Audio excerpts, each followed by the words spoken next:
Before you settle in, take a moment to get comfortable. Lower the lights, let the room grow quiet, and if you enjoy long-form history told gently and slowly, you can support this work by liking the video and subscribing. It helps these stories keep finding people who need them. Now, let your attention soften and step back into a world where medicine, belief, and daily survival were inseparable. You wake before the sun, not because you want to, but because the world expects you to. In ancient Egypt, the sun may hesitate at the horizon, but pain does not. Fever does not wait. Birth does not consult the calendar. If you are a physician, the day begins whether you are ready or not. You rise from your woven mat with the practiced movement of someone who knows resistance only makes the body ache longer. The air is still cool, that brief moment of mercy Egypt offers before the heat tightens its grip. You breathe it in slowly, aware that this may be the calmest moment you will have all day.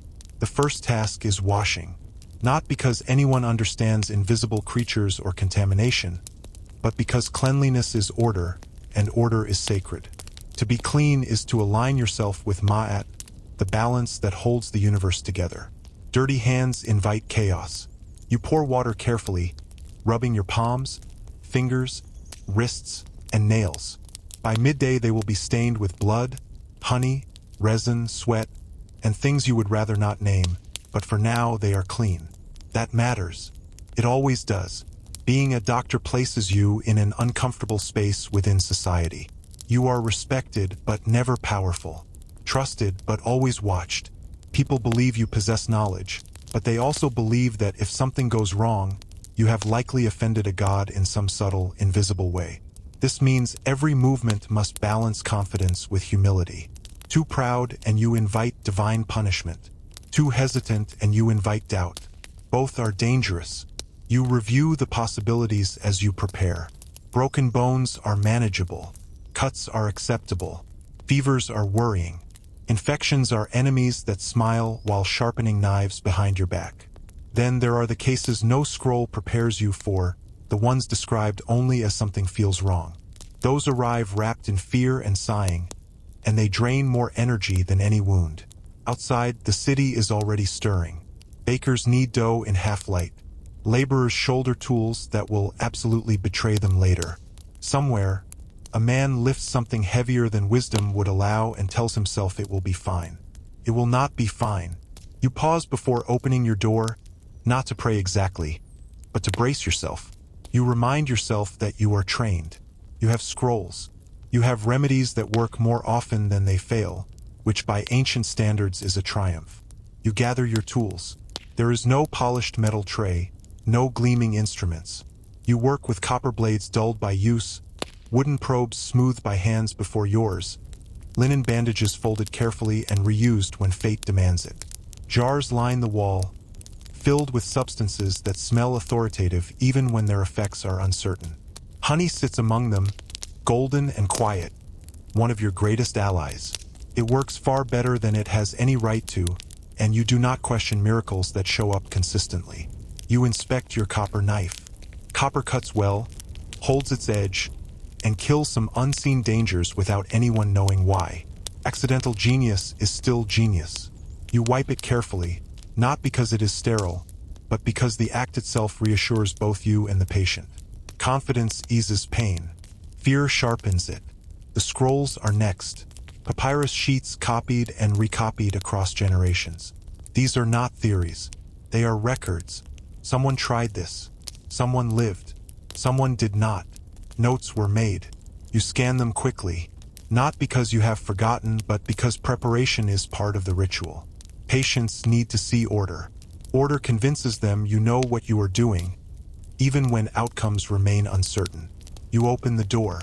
Someone is already waiting, and they do not look patient. The first patient steps in with the stiff urgency of someone who has been hurting long enough to abandon politeness. A laborer. Dust clings to his skin. Sweat darkens his linen. His arm hangs at an angle. Arms are not meant to explore. You feel relief you would never admit aloud. Bones are honest. Bones break clearly.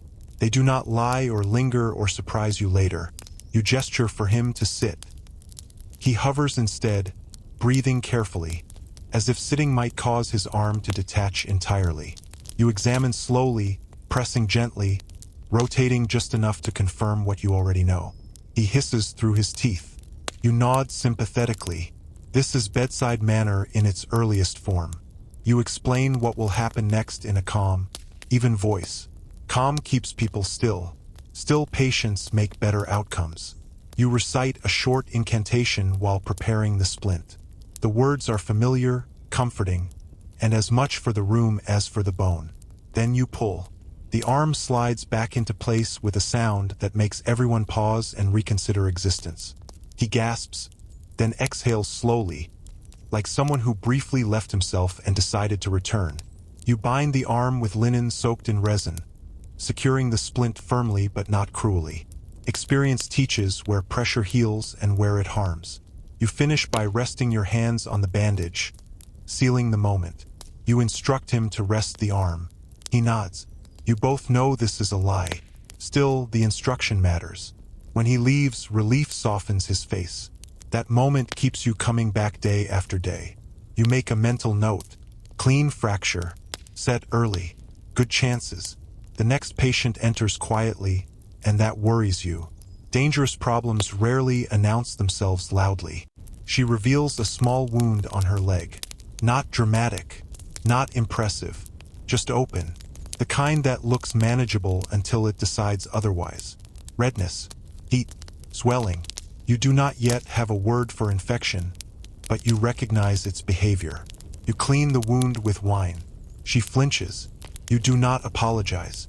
Pain means the area still lives. That is something. You apply honey generously, watching it settle into the flesh. You add herbs chosen not from faith, but from repetition. They calm swelling. They smell medicinal. Smell matters.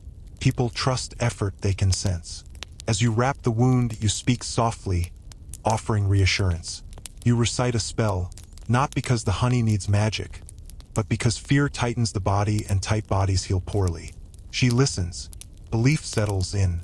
When she leaves, you know the outcome no longer belongs entirely to you. That is the hardest part of medicine. You wash your hands again. The day continues like this, a steady rhythm of need. Eyes inflamed by sun and sand. Stomachs betrayed by beer and stored grain. Fevers that arrive without warning and refuse to explain themselves. A child carried in too hot, too quiet, watched by parents holding their breath so tightly it feels contagious. You soften your voice. Children listen to tone before meaning. You treat gently. You do not promise outcomes. You never promise outcomes. Midday arrives heavy and bright. Sweat clings. The room smells of herbs, linen, and human anxiety. You drink water when you remember. Hunger waits. People do not. You begin writing notes between patients. Not poetry, not philosophy. Observations. What worked, what failed. Patterns forming quietly. This is how medicine grows, not through certainty, but through attention. By afternoon, your hands move before your thoughts finish forming. Clean, apply, bind, reassure, repeat. Experience settles into muscle memory, not carelessness. Efficiency. The line thins as the sun lowers. One case arrives too late. Infection has already claimed ground. You do what you can without lying.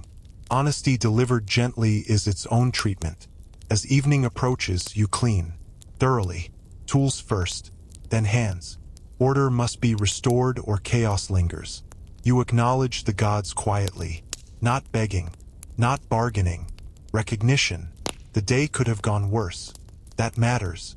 You sit for a moment. Not collapsing. Sitting. There is a difference.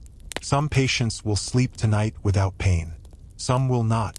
Both outcomes live with you. You think of tomorrow because there will be one. There always is until there isn't. You lie down as night settles, body tired in a way that feels earned. Darkness arrives gently. You are not a magician. You are not guessing. You are practicing the earliest form of a discipline that will outlive you by thousands of years. You close your eyes knowing someone will wake less afraid because of you. And while sleep takes you, history keeps moving, quietly, patiently, strand by strand, waiting to be told. If you find yourself drawn into this world, stay with the story.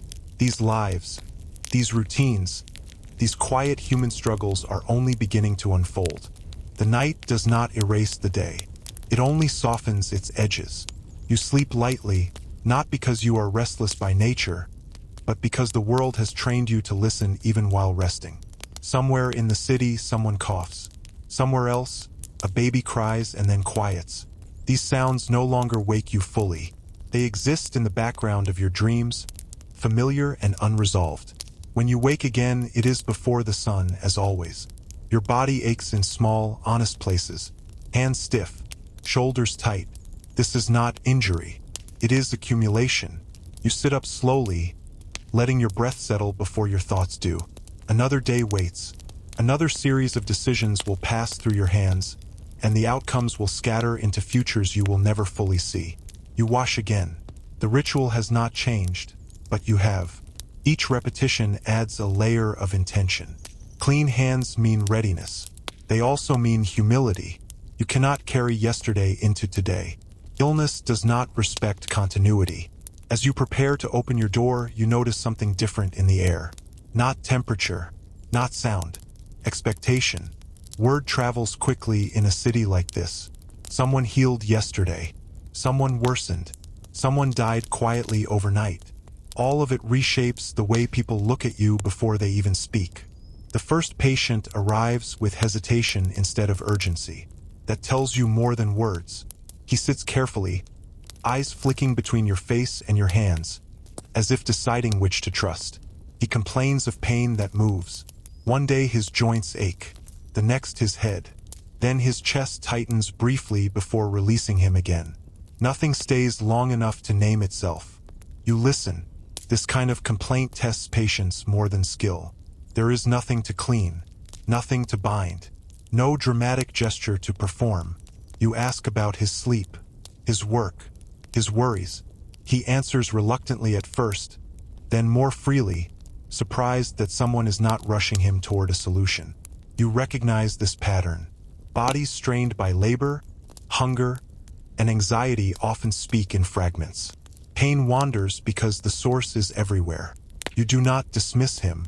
Dismissal breeds resentment, and resentment hardens suffering.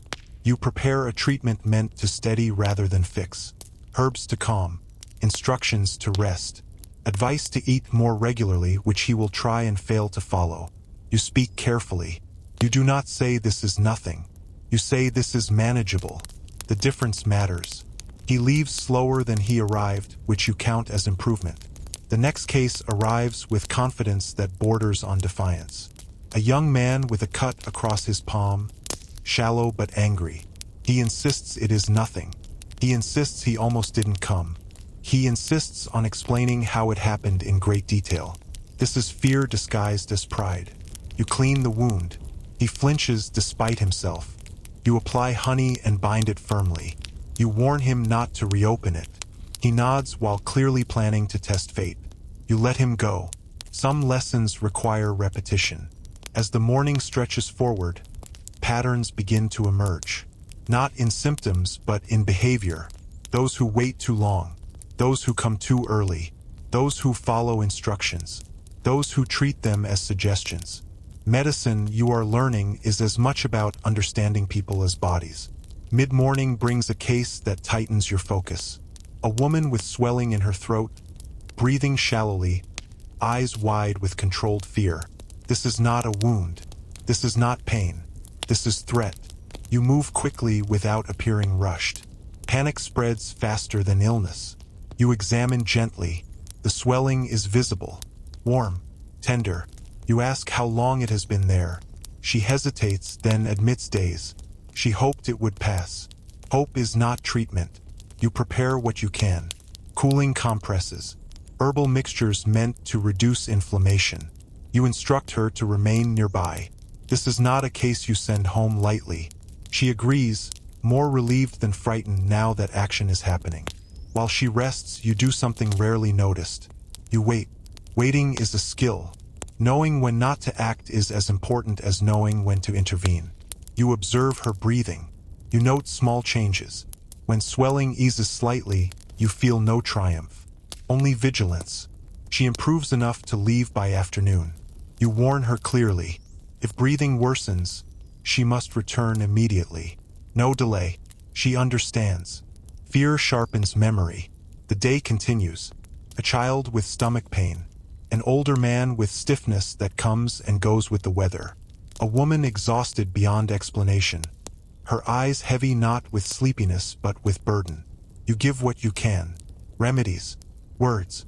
Structure. At midday you pause to eat something small. Bread. Water. Nothing elaborate. Hunger dulls judgment, and judgment is your most important tool. You sit while eating, even if only briefly.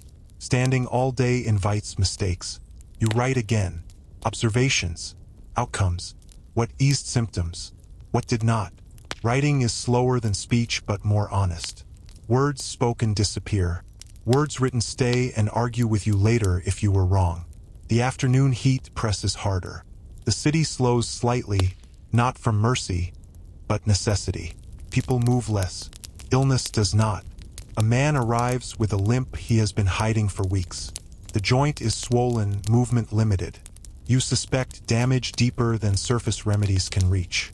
You explain carefully. Rest is required. True rest, not reduced effort. He listens politely. You can see the calculation behind his eyes. Rest costs wages. Pain costs endurance. He will choose pain until pain chooses him. You bind the joint anyway. You offer what relief you can. Some choices are not yours to make. Later, a familiar face returns. The woman with the leg wound. You examine it closely. The redness has receded slightly. The edges look cleaner. Honey glistens where skin has not yet closed. This is good. Not victory. Progress. You say so. Her shoulders relax. Progress is hope's quieter cousin. As evening approaches, fatigue settles in a different way. Not sharp. Heavy. Your hands move more slowly now. You counter this by being deliberate. Rushing at the end of the day invites errors that echo overnight. The final case arrives just as the light begins to fade. A boy, perhaps 10 years old, brought by an older sibling. He has fallen. His wrist is swollen and tender. He is brave in the way children are when they sense seriousness. You examine gently. It is not broken, likely strained. You bind it lightly. You praise his stillness. Praise matters. It teaches courage more effectively than instruction. When they leave, the day exhales. You clean again, thoroughly. Each tool returned to its place. Linen folded, jars sealed, water poured, hands scrubbed. This is not habit. It is closure. As night settles, you sit alone for a moment. You replay decisions, not obsessively, thoughtfully, where you acted quickly, where you waited, where you might adjust tomorrow. Medicine improves in reflection. You think briefly of those you cannot help. The limits remain. They always will. But limits do not invalidate effort. They define it. Before sleep, you acknowledge the gods quietly. Gratitude without demand. Recognition without fear. You lie down knowing tomorrow will begin the same way. Before the sun. Before readiness. Because need does not wait. If this world holds your attention, stay with it. Each day builds on the last, not in grand moments, but in quiet accumulations that shape lives slowly. The third morning begins differently, though nothing visible has changed. The sun rises the same way. The air carries the same promise of heat. The city wakes with the same mixture of hunger and routine. But something in you has shifted. It is subtle, the way experience rearranges priorities without announcing itself. You are no longer simply responding to illness. You are anticipating it. You wake before the light again, but this time your mind is already moving through the day ahead. Certain patients will return. Certain problems will deepen. Others will fade quietly, leaving behind no evidence they were ever there. You accept this without judgment. Medicine does not reward attachment. You wash slower than before, not from fatigue, but from intention. Your hands linger under the water. You feel the small nicks, the roughness earned through work. These hands are your livelihood. They must last. When you open the door, the waiting has already begun. A man sits on the ground nearby, knees drawn close, eyes fixed on nothing in particular. He looks up when he hears the door, then looks away again, as if unsure whether acknowledgement is permitted. This is not pain. This is something heavier. You invite him inside with a gesture. He moves slowly, carefully, as if motion itself carries risk. He does not speak at first. You wait. Silence often reveals more than questions. When he finally speaks, his words come unevenly. He is tired. Not the tiredness of labor, but the kind that settles into bones and refuses to leave. He sleeps but does not rest. He eats but does not feel nourished. His chest feels tight sometimes, not painfully, but persistently, like something pressing from the inside. You listen without interrupting. This is not a case for immediate remedies. This is a body carrying weight it cannot explain. You ask about his work, his family. Loss arrives in the conversation quietly, as it always does. Someone died. Recently. Unexpectedly. Grief has many disguises. This one wears fatigue. You do not dismiss it. You do not label it. You offer what medicine can in a world without words for such things. Herbs to ease the chest. Instructions to walk daily in the early light. Permission, subtle but real, to rest without guilt. You speak gently, not reassuringly, truthfully. He leaves looking no better, but slightly less alone. Sometimes that is enough to begin change. The next patient arrives with urgency sharpened by fear. A woman, young, sweating despite the cool morning. She is pregnant, far enough along that everything feels precarious. Pain grips her lower abdomen, irregular but strong. You feel your posture shift automatically. Birth is not illness, but it behaves like one when it goes wrong. You guide her to lie down. You ask how long the pain has lasted. She answers through clenched teeth. Too early, too intense. You examine carefully, respectfully. This is not time yet. Something is wrong. You send for help quietly. Another woman experienced in birth arrives quickly. You prepare what you can. Warm cloths, clean linens, encouraging words that do not promise ease. Birth listens to no one. The hours stretch. Pain rises and falls. You monitor. You intervene only when needed. Too much action disrupts. Too little abandons. You find the narrow space between. Eventually, the child arrives, small and silent. For a moment, the room holds its breath. Then a cry, thin but determined. Relief ripples through everyone present. The mother weeps, exhausted and alive. You allow yourself one slow breath. This outcome could have gone many other ways. You ensure both are stable before they leave. You give instructions. Rest, cleanliness, return if fever appears. She listens closely. Fear makes good students. When they go, the room feels changed. Birth leaves echoes. You clean thoroughly, more than usual. Blood attracts more than insects. It attracts memory. Mid-morning passes with familiar rhythms. Cuts. A burn from cooking fires. You cool it slowly, carefully. Blisters are warnings, not enemies. You bind gently, instructing care. Fire is patient. It injures deeply. A man arrives carrying his father, who can no longer walk without pain. The older man's knees are swollen, misshapen by years of strain. This is not a problem to solve. This is a condition to manage. You explain that movement must change. Less load, more rest, support when standing. You fashion a simple aid from wood and cloth. Improvised, but effective. The son watches closely. Learning happens this way, not through instruction but observation. As the day warms, you feel the familiar pressure behind your eyes. Dehydration whispers first before it shouts. You drink water deliberately. Caring for yourself is not indulgence. It is preparation. The woman with throat swelling returns briefly, as instructed. Improvement holds. You note it. Relief remains cautious. Another patient brings a problem you dislike. A festering wound hidden under cloth for too long. The smell arrives before the wound itself. You do not react. Reaction frightens.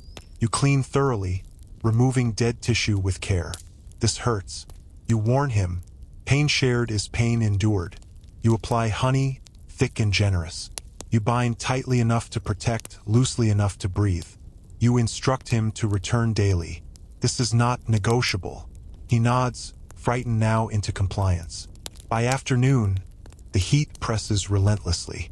Movement slows, voices lower. You adjust, quieter speech, slower gestures. The body mirrors its environment. A child arrives with a fever that worries you. Not high yet, but persistent. You cool the body gradually. 2 fast shocks. You apply damp cloths. You instruct the parents. Watchfulness is treatment here. They hover, grateful for direction. You reflect briefly on how often medicine is simply guidance. People want certainty. You offer structure instead. As shadows lengthen, fatigue deepens. Your hands ache now. You stretch them slowly between patients. Injury to yourself would harm many. You cannot afford it. The final patient arrives late, apologetic, desperate. A woman with sudden abdominal pain, sharp and localized. You examine carefully. This is not digestive. This is something else. Something you cannot correct easily. You make her comfortable. You ease pain where possible. You watch closely. When the pain lessens slightly, you do not celebrate. You remain alert. Sudden calm can be misleading. She stabilizes enough to leave under watch. You instruct her family clearly. Return if pain worsens. Immediately, they understand. Fear sharpens obedience. When the door closes for the last time, silence settles heavily. You clean again, more slowly now. Fatigue makes care essential. Each tool, each surface, order restored. You sit afterward, letting the day replay without judgment. Birth, grief, infection, fever, pain that moves, pain that stays. None of it heroic, all of it human. As night falls, you acknowledge the limits again. You cannot fix everything. You are not meant to. You exist to reduce harm where possible. That is enough. You lie down, body heavy, mind still alert. Sleep arrives unevenly. Dreams carry fragments of the day. Faces blur. Sounds repeat. Eventually, rest claims you. Tomorrow will come early. It always does. And when it does, you will rise again. Hands ready, mind open, walking the thin line between knowledge and uncertainty. If you are still here, still listening, stay. These lives continue, quietly, stubbornly, one day at a time. The 4th morning arrives without ceremony. There is no signal, no announcement, no sense that today will differ from the others. And yet it does. You feel it before your eyes open. A quiet tension in the body. The sense that rest was shallow and thoughts kept moving long after sleep should have taken hold. Experience teaches you not to ignore this feeling. It is not fear. It is awareness. You rise slowly, careful not to rush your joints awake. The woven mat creaks faintly as you stand. The air is cooler than it will be later, and you take advantage of it, breathing deeply, letting your chest expand fully before the day begins to press inward. Outside, the city stirs with familiar sounds. Footsteps, murmured voices, the faint rhythm of labor beginning its cycle again. You wash as always, water over hands, fingers scrubbed carefully, nails cleaned. This act grounds you. No matter what the day brings, it will pass through these hands. You do not rush. You never rush this part. Order begins here. When you open the door, the line is already forming, longer than usual. Word has spread again. It always does. Someone healed. Someone survived. Someone trusted you, and that trust multiplied quietly overnight. Reputation is built this way, not through declarations, but through outcomes whispered from one household to another. The first patient steps forward before you can gesture. A man in his middle years, shoulders hunched forward, as if bracing against something unseen. His eyes flick to your face, then to the ground. He speaks quickly, almost tripping over his words. Pain in his side, sharp, worse when he breathes deeply. Started yesterday, grew worse overnight. You listen carefully. This is not a common complaint. You ask him to sit. You observe before touching, breathing shallow, guarding movement. This is not surface pain. You examine gently, pressing slowly, watching his face for reactions. He stiffens when you reach a specific area. You pause. This could be many things. Some manageable, some not. You ask about fever. He hesitates, then nods. Slight, but present. You feel your focus narrow. You prepare what you can. Warmth, rest, monitoring. This is not a case to treat aggressively without certainty. Aggression invites harm. You explain carefully. He must rest. He must return if the pain worsens. He must avoid labor today, which he accepts reluctantly. Pain has already decided this for him. He leaves under watchful instruction, his steps slow but steady. The next patient brings a different energy entirely. A woman arrives carrying an infant wrapped tightly against her chest. The child is quiet in a way that sets your nerves alert. Quiet can mean peace, can also mean exhaustion beyond tolerance. You invite her inside immediately. She unwraps the child carefully. The infant's skin feels warm. Too warm. The breathing is shallow. The eyes flutter rather than focus. You move quickly now, but calmly. Panic spreads faster than fire. You cool the child gradually, applying damp cloths, adjusting layers. You instruct the mother, gently but firmly. She listens with intensity that borders on desperation. You stay with them longer than usual. Time stretches. The child stirs slightly, fussing weakly. It is a good sign. Not recovery. Response. You explain what to watch for. You insist they remain nearby today. She agrees instantly. When they leave, you feel the familiar weight settle behind your ribs. Children test resolve in ways nothing else does. You remind yourself that vigilance is action. Mid-morning unfolds in fragments. A cut from a poorly secured tool. You clean and bind. A burn from cooking, blistered but shallow. You cool it carefully. An older woman with failing eyesight, asking quietly if this is the beginning of the end. You answer honestly without cruelty. Bodies change. Vision fades. This is not punishment. She nods, accepting explanation more than comfort. Between patients, you drink water. You stretch your hands. You notice small tremors when you hold them still. Fatigue, not weakness. You adjust your pace. Slower movements prevent mistakes. The man with side pain returns sooner than expected. He looks worse. Breathing tighter. Pain sharper. You do not hide your concern. You guide him to lie down. You re-examine. The tenderness has spread. His skin feels warmer. This is escalation. You prepare cooling treatments. You encourage stillness. You speak quietly, keeping your voice even. Internally, you weigh options you do not like. Some conditions do not resolve gently. Some demand intervention you cannot safely provide. You watch. You wait. You act only where you can help rather than harm. Hours pass with him resting nearby, breathing shallow but steady. When pain lessens slightly, you do not celebrate. You remain cautious. Improvement can be temporary. Still, stability is better than decline. The afternoon heat arrives heavy and oppressive. The city slows further. Even illness seems to hesitate. You adapt again. Shade adjusted. Movements minimized. Speech softened. A familiar face arrives. The man with the festering wound returns as instructed. You unwrap carefully. The smell has lessened. The edges look cleaner. This is progress earned through discipline. You praise him briefly. Praise reinforces compliance. You clean again. Honey reapplied. Binding renewed. You remind him to return tomorrow. He nods earnestly. Another patient brings a problem of mobility. A woman whose hip pain has worsened over months. You examine movement range. Limited. Painful. Likely degeneration from years of labor.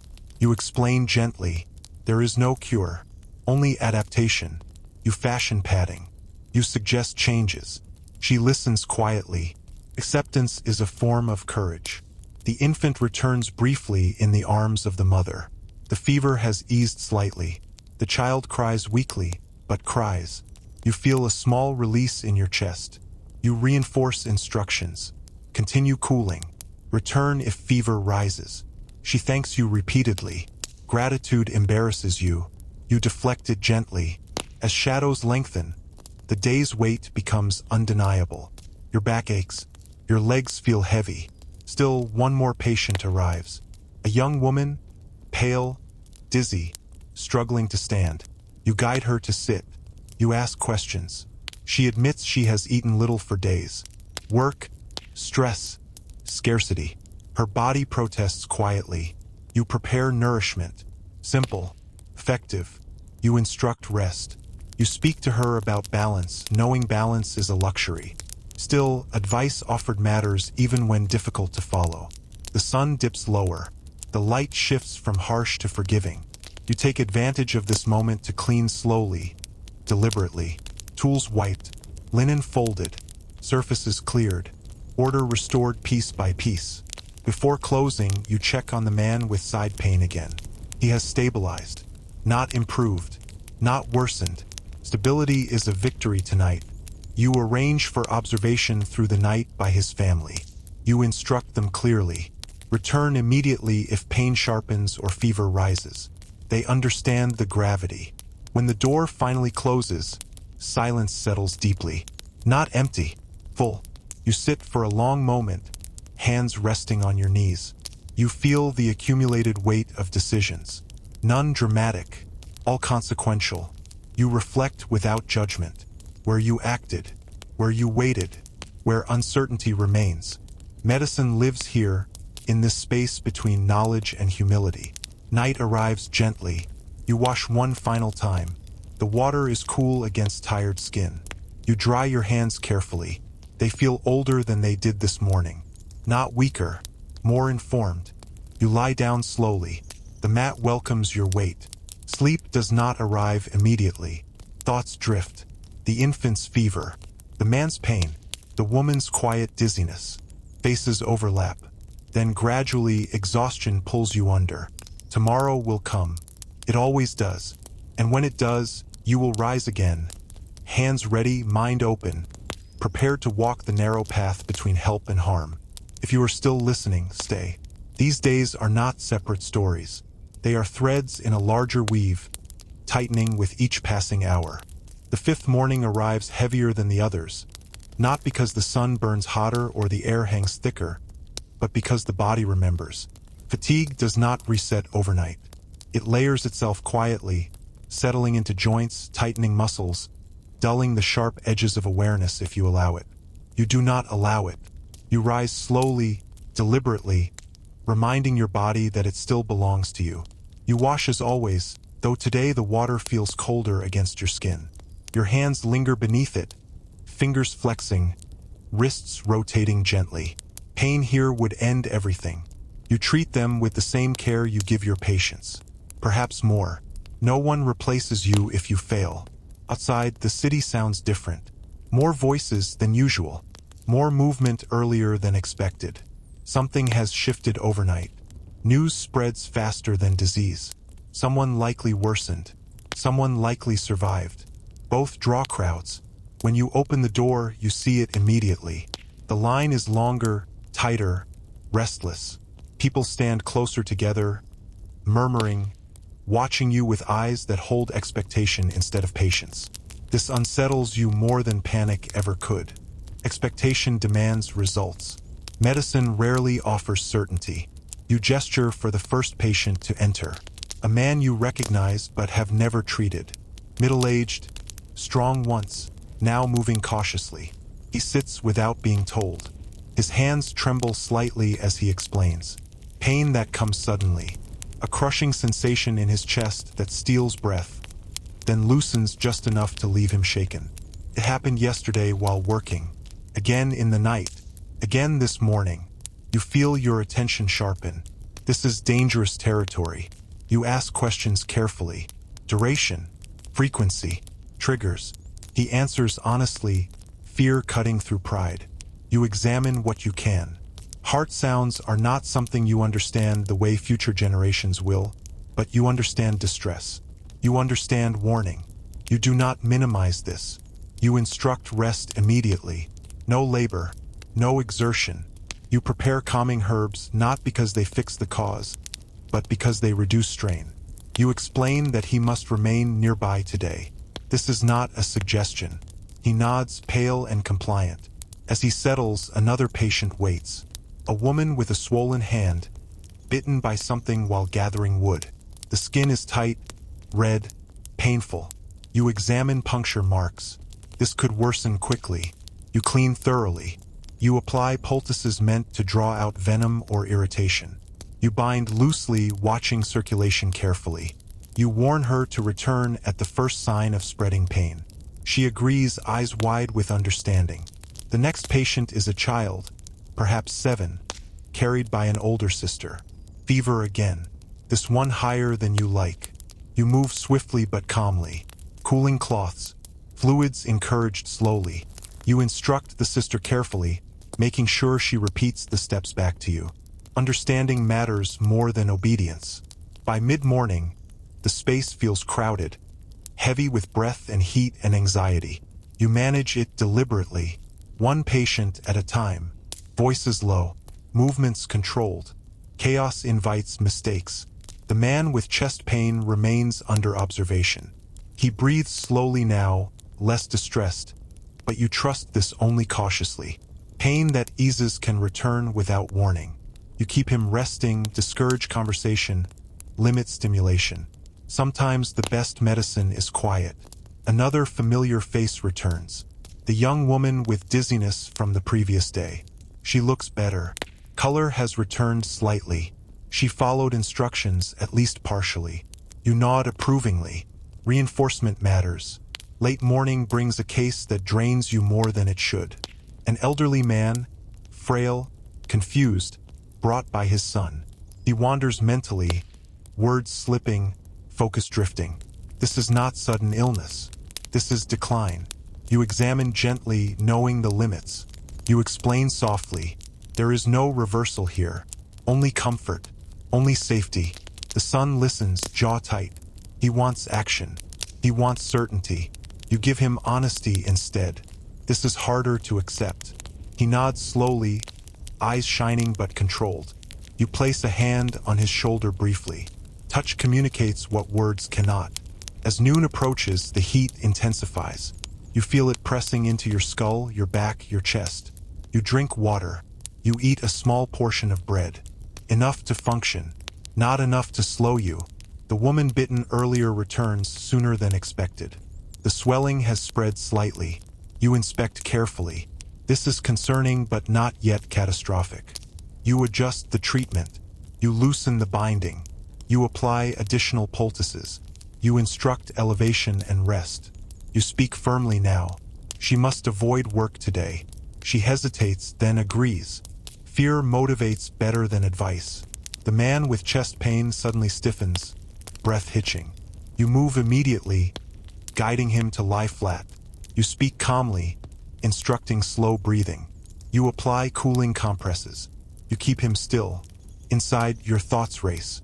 You cannot intervene surgically. You cannot correct what is failing. You can only reduce strain and hope. Minutes stretch painfully long. His breathing steadies gradually. Color improves slightly. You do not relax. You remain beside him, alert, controlled. Eventually, the episode passes. Relief washes through the room quietly. No celebration, just continuation. The afternoon unfolds with relentless steadiness. Burns, cuts, fevers monitored, chronic pain managed. You adapt continuously, adjusting pace, tone, approach. At one point, you realize your hands are shaking slightly, not from fear, from exhaustion. You pause. You sit briefly. You breathe deeply. This is not weakness. This is maintenance. A pregnant woman arrives, early stages, anxious rather than distressed. You examine gently. Everything appears normal. You reassure honestly, not dismissively. She leaves calmer. Sometimes reassurance is the most effective treatment. As shadows lengthen, the crowd thins slightly. The most urgent cases remain. The man with chest pain stabilizes enough to sit upright. You instruct his family carefully. Absolute rest tonight. Immediate return if pain returns. They listen with grave attention. The feverish child improves slightly, not resolved, but responsive. You reinforce cooling and hydration. You instruct continued vigilance through the night. Finally, as the light softens, you begin cleaning. Slowly, methodically, each movement deliberate. The day has taken more than usual from you. Order must be restored before rest. When the last patient leaves, silence fills the space like a held breath finally released. You sit heavily, hands resting on your thighs. Your body aches deeply now, not sharply, thoroughly. You reflect without judgment. You did what could be done. No more, no less. Medicine is not heroism. It is endurance. Night settles. You wash again, longer this time. The water soothes aching joints. You dry your hands carefully, feeling the roughness, the strength still present. You lie down slowly. Sleep does not come easily. Images replay, the man gasping, the child burning with fever, the old man drifting away mentally. You let them pass without clinging. Tomorrow will demand clarity. Eventually, exhaustion wins. You drift into shallow sleep, knowing the night may interrupt you at any moment. This is the life you chose, or perhaps the life that chose you. If you are still listening, stay. The story does not slow. It deepens. The sixth morning arrives without kindness. The night offered rest, but not recovery. Your body rises because it must, not because it wants to. Muscles protest quietly. Joints feel thick, as if wrapped in invisible cloth. You sit for a moment before standing, letting balance return, letting breath steady. There is no glory in pushing too fast. Injury helps no one. You wash, slower than usual, water tracing paths over tired skin. Your hands linger again beneath the stream. They ache today, a deep ache earned honestly. You flex your fingers, rotate your wrists, reminding them they are still capable. Pain is information, not instruction. Outside, the city feels tense. Not loud, tight. Conversations are shorter, movements more purposeful. Something is moving through the population, not dramatic enough to announce itself, but present enough to be felt. Illness often arrives this way, quietly, like a tide before anyone notices the water rising. When you open the door, there is already a cluster waiting. Fewer than yesterday, but closer together. Faces show concern rather than impatience. That worries you more. Concern means patterns are forming. The first patient steps forward with visible discomfort. A woman in her 30s, posture rigid, face drawn. She complains of stomach pain, deep and persistent. Nausea, weakness, no fever yet. You guide her inside, seat her carefully, and begin asking questions. What she ate, when the pain began, whether others feel unwell. Her answers sharpen your focus. She shares a meal with her family. 2 others now feel similar discomfort. Not severe, not yet. You make a mental note. This may not be isolated. You examine her gently. The abdomen is tender, but not rigid. Pain spreads rather than focuses. This suggests irritation, not catastrophe. You prepare soothing remedies, fluids, rest. You instruct careful observation. If fever rises, if pain sharpens, she must return. Immediately, she agrees, relieved to be taken seriously. As she leaves, the next patient enters already pale. A man, sweating lightly despite the cool morning. His complaint mirrors hers. Stomach pain, weakness, nausea. You ask the same questions. Different household, similar symptoms.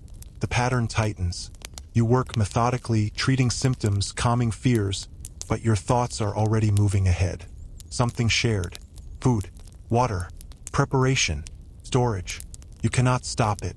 You can only manage its effects. Mid-morning confirms your suspicion. More arrive with similar complaints. Some mild, some worse. You adjust quickly. You isolate those more affected. You increase emphasis on hydration, rest, cleanliness. You instruct families carefully. Boil water when possible. Avoid certain foods for now. These instructions are difficult to enforce, but they matter. The man with chest pain from the previous day does not return. This both relieves and unsettles you. Absence can mean improvement, can also mean something else entirely. You file the thought away. As the heat builds, symptoms worsen for some. Dehydration accelerates decline. You push fluids constantly, small amounts, frequently. You watch for signs of worsening, fever, confusion, weakness beyond tolerance. A child arrives vomiting, exhausted, clinging to his mother weakly.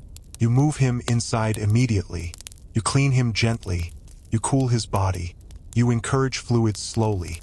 Too fast worsens vomiting. You instruct the mother carefully. She listens intently, fear sharpening focus. Your space feels strained now, not chaotic, but stretched. You move continuously, adjusting, responding. There is no pause, no moment to sit. Fatigue deepens, but adrenaline carries you.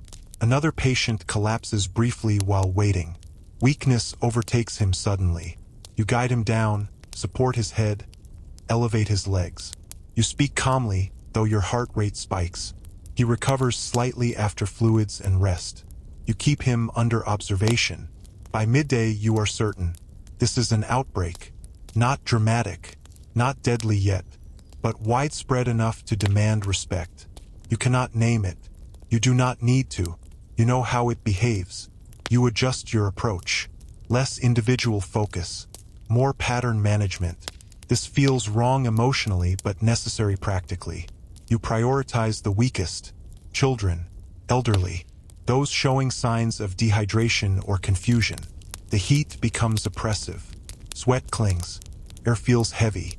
You drink whenever possible, though thirst lags behind need. Your head throbs faintly. You ignore it. A familiar face appears. The woman with the infant from earlier days. The child is better. Fever gone. She brings the child not for treatment, but reassurance. You smile faintly. Relief matters. It strengthens resolve. The afternoon becomes a blur of similar complaints. Stomach pain, weakness, nausea. Some improve quickly, others linger. You note differences carefully. Those who drank from certain sources worsen faster. Those who ate stored food fare worse. You speak to families about food storage, about cleanliness, about separation where possible. These are not easy changes. Still, information matters. Your hands move automatically now. Cooling, cleaning, encouraging, observing. The emotional weight builds steadily. You are not losing control, but you are managing something larger than individual illness. As shadows lengthen, symptoms begin to plateau. New arrivals slow. Those resting show small improvement. This brings cautious relief. You remain vigilant. Outbreaks ebb and flow unpredictably. One patient worsens suddenly. High fever, confusion, weakness. You act quickly. Cooling, fluids, observation. You keep him close. You instruct his family to remain. This case could turn. Hours pass. He stabilizes slightly, not recovered, but holding. You do not relax. When evening arrives, exhaustion settles fully. Your body feels hollowed out. Still, you clean. Carefully, thoroughly. Illness spreads easily in disorder. You restore what order you can. You sit finally, hands resting limply. The day weighs heavily. This is not the medicine you prefer. Not careful one-on-one care. This is management, prevention, containment. Feels colder, but it saves more lives. Night falls. You wash again. The water soothes aching muscles. Your hands feel swollen now. You massage them gently, restoring circulation. You lie down without ceremony. Sleep comes quickly this time, heavy and deep. Dreams fragment into images of faces, water, heat, hands moving endlessly. You wake once, disoriented, then sink back under. Tomorrow will bring answers or escalation. You are prepared for neither, but committed to both. If you are still listening, stay. This story is no longer about isolated moments. It is about endurance under pressure and what remains human when systems strain. The seventh morning begins before you are ready for it. Not before the sun, But before your body has finished recovering from the days that came before, you wake with the sensation that you never truly slept, that your eyes merely closed while your mind stayed awake, standing watch. Your limbs feel heavy, not sharply painful, but thick, slow, as if wrapped in damp linen. This is not sickness. This is consequence.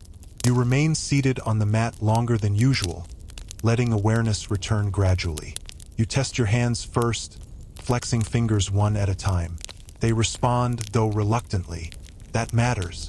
Your back protests when you straighten it, a dull ache that spreads as you inhale deeply. You pause, breathing through it. Rushing now would cost you later. Outside, the city does not greet the morning eagerly. The sounds are muted, fewer voices, less movement. Even the animals seem subdued, as if they sense that pushing too hard carries risk. Outbreaks leave behind a silence that feels earned rather than empty. You rise carefully and begin the familiar ritual of washing. The water feels cool against your skin, grounding. You scrub longer than usual, not out of fear, but out of respect for what the past days have revealed. Illness is not dramatic most of the time. It is persistent. It waits for small lapses. You do not intend to offer any. As you dry your hands, you notice faint swelling around the joints. Nothing serious, but noticeable. Your hands have worked without rest for days. You massage them briefly, restoring warmth, then prepare to open the door. When you do, the space outside is quieter than it has been all week. There are people waiting, but fewer than before. Those who remain stand with an understanding that feels different. They are not here to test you. They are here because they still need you. The first patient enters slowly, almost cautiously, as if afraid of disturbing something fragile. An older man you have seen before, but never treated directly. His posture is slumped, not from injury, but from depletion. He does not complain of pain. He complains of emptiness, weakness that does not lift even after rest, a lack of hunger, a sense that his body is moving through mud. You guide him to sit and listen carefully. This is the aftermath phase. The body has survived the initial assault, but it has not yet rebuilt. You examine him gently. His skin is dry, his eyes slightly sunken, his pulse weak but regular. Dehydration and exhaustion working together. You prepare fluids and encourage slow intake. You speak plainly. Recovery will take time. He cannot return immediately to full labor. He grimaces at this, not in disagreement, but in calculation. You see the weight of necessity settle over him. Still, he nods. He understands that collapse would cost more than rest. As he drinks, another patient arrives, then another. Similar stories. The wave has passed, but it has left many behind struggling to stand upright. You adjust your approach accordingly. Less emergency, more restoration. Mid-morning brings a case that reminds you not to relax too quickly. A young woman enters, supported by her sister. Her face is flushed, her eyes unfocused. Fever has returned unexpectedly after days of improvement. You move immediately, guiding her to lie down, cooling her skin, encouraging fluids. Relapse is dangerous, catches people off guard. You question carefully. She admits she resumed normal work too quickly, felt better, assumed the danger was gone. The body disagreed. You monitor her closely. The fever eases slowly, stubbornly. You do not leave her side until it does. This costs time. You accept that cost. While she rests, you notice movement at the doorway. A familiar figure, the mother with the infant you treated earlier in the outbreak. She enters quietly, almost hesitantly, carrying the child who once burned with fever. Now the infant is alert, curious, reaching clumsily for your fingers. Relief loosens something in your chest you had not realized was still tight. She does not come for treatment. She comes to show you, to let you see that the effort mattered. You accept the moment silently. Words would diminish it. The day continues with measured steadiness. Fewer acute cases, more lingering weakness. You encourage nourishment whenever possible. Simple foods, small portions, regular intake. You explain that strength returns gradually, not all at once. This frustrates some. You repeat it anyway. By midday, the heat settles heavily over everything again. Recovery is harder in heat. You adapt. Shade adjusted. Patients encouraged to rest inside longer. You drink regularly now, no longer waiting for thirst. A man arrives complaining of chest tightness. Your attention sharpens immediately. But this is different from the earlier case. His pain is mild, associated with coughing, worsened by deep breaths. You examine carefully. Likely strain from illness, not failure. Still, you do not dismiss it. You instruct rest. Observation. He agrees readily, chastened by recent events. In the early afternoon, a child returns whom you treated days ago. He moves slowly, but confidently. His mother reports that he eats again, sleeps better, still tires easily. You smile faintly. This is the trajectory you want to see. You encourage patience. Children recover faster, but they still need care. As the hours pass, you feel the weight of sustained vigilance settle deeper into your bones. Not panic, not fear. Responsibility. The kind that does not release its grip simply because the crisis has eased. You remain alert for secondary infections, for dehydration, for complications that arrive quietly when attention shifts elsewhere. Late afternoon brings one such case. An older woman who had appeared to recover now presents with confusion. She repeats questions, loses her place mid-sentence. You examine carefully. Fever is low, but present. This could be dangerous. You act quickly, cooling her gently, encouraging fluids, keeping her under observation. You instruct her family to remain close. Confusion steals safety. Time stretches as you monitor her. Gradually, clarity begins to return. Slowly, unevenly, but enough to relieve the immediate danger. You do not send her home until you are certain she is stable. As the sun lowers, the space grows quieter. Fewer arrivals, more departures. You begin cleaning earlier than usual, restoring order deliberately. Outbreaks leave residue, not just physical but emotional. Cleaning signals closure even if the mind lags behind. Before closing, you check on everyone still resting. The relapsed young woman improves steadily. The older man regains some strength. The confused woman speaks more clearly now. You allow yourself a slow breath. When the door finally closes, silence fills the space completely. You sit heavily, hands resting in your lap. Your body feels emptied out but steady. You think back over the week, the search, the strain, the decisions made without certainty, the outcomes you will never fully measure. Night arrives without ceremony. You wash one final time. The water feels almost comforting now, easing sore muscles, quieting your thoughts. You dry your hands slowly, feeling their roughness, their reliability. You lie down knowing sleep may come unevenly. You accept that. The body recovers in layers, not all at once. As your eyes close, images drift through your mind. Not dramatic ones, small ones. A child reaching for your hand. A man breathing easier. A woman standing without help. Tomorrow will not bring celebration. It will bring routine again, altered slightly by what was learned. That is how survival works. Quietly, incrementally. If you are still listening, stay. This world does not move forward through miracles. It moves forward through people who continue, even when continuing is hard. The 8th stretch of days begins without a clear boundary. There is no dramatic shift, no single moment that announces the change. Instead, it arrives quietly, layered over the remnants of exhaustion and vigilance that have not yet left your body. You wake before dawn, not because of alarm or fear, but because your senses have been trained to expect responsibility.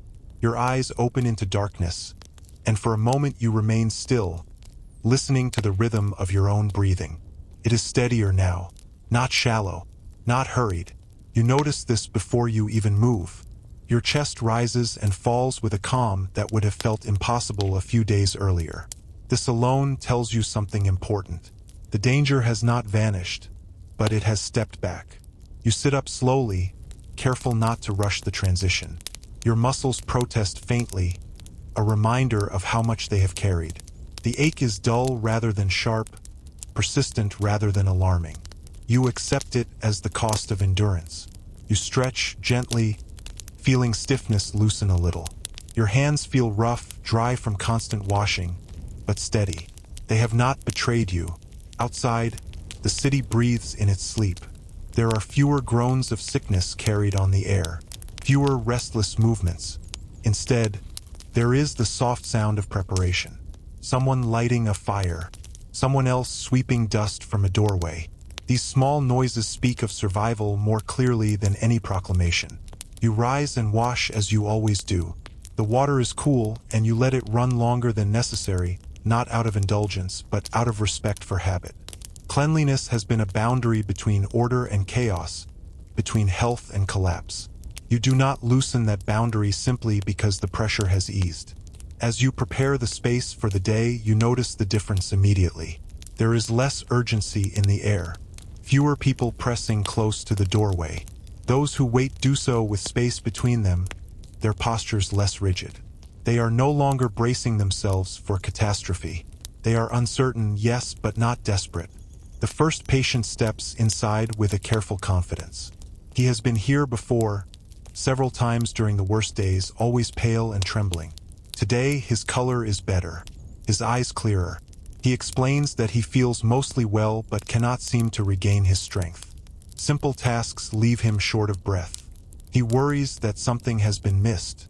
You listen closely, not just to his words but to the cadence of his voice. There is no panic there now, only concern. You examine him thoroughly, taking your time. His breathing is even, his pulse steady, his skin warm but not fevered. These are not signs of danger. They are signs of a body still rebuilding itself. You explain this carefully. You tell him that survival consumes reserves people do not realize they possess. That the body protects the core functions first and worries about strength later. You give him permission to recover slowly, something many people need to hear explicitly. He nods, relief spreading across his face. The next patient is a woman with her young daughter. The child recovered quickly, almost suspiciously so, and now seems listless. The mother fears relapse.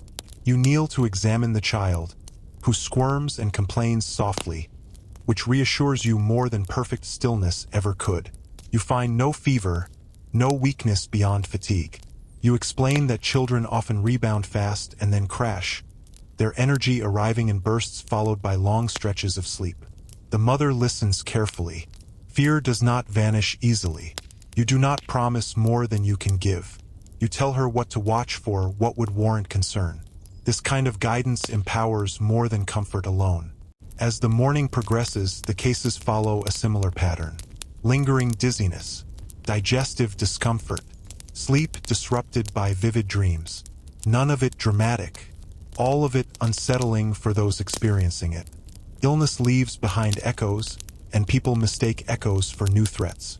You move steadily from one person to the next, your pace unhurried. This is deliberate. Panic thrives on speed. Calm spreads through example.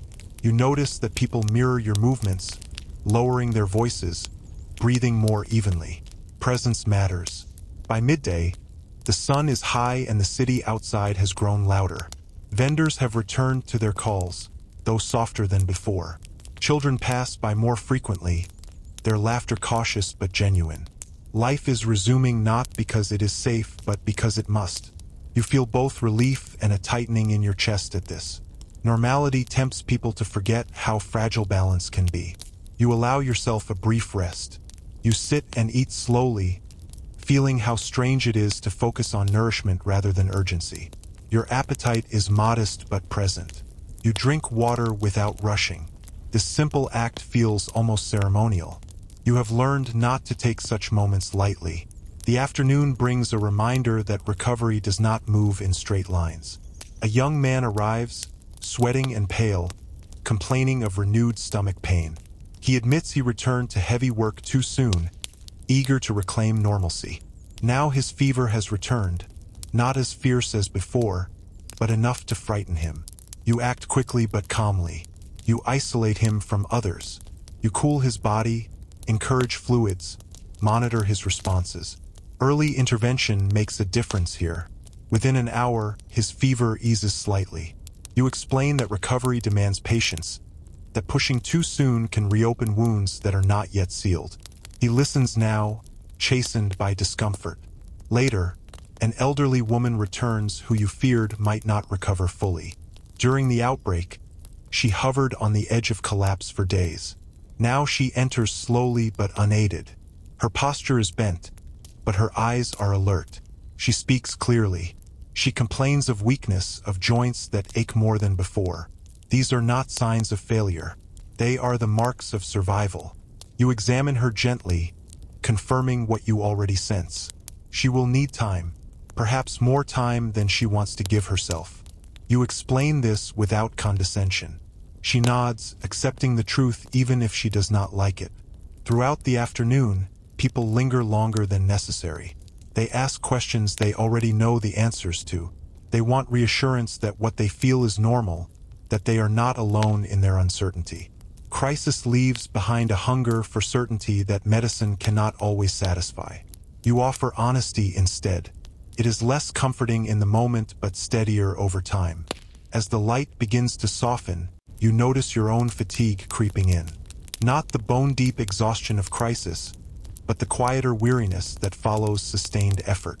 Your shoulders sag slightly, your thoughts slow. This is the body asking to be acknowledged.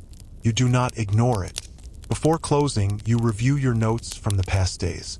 Patterns are clearer now.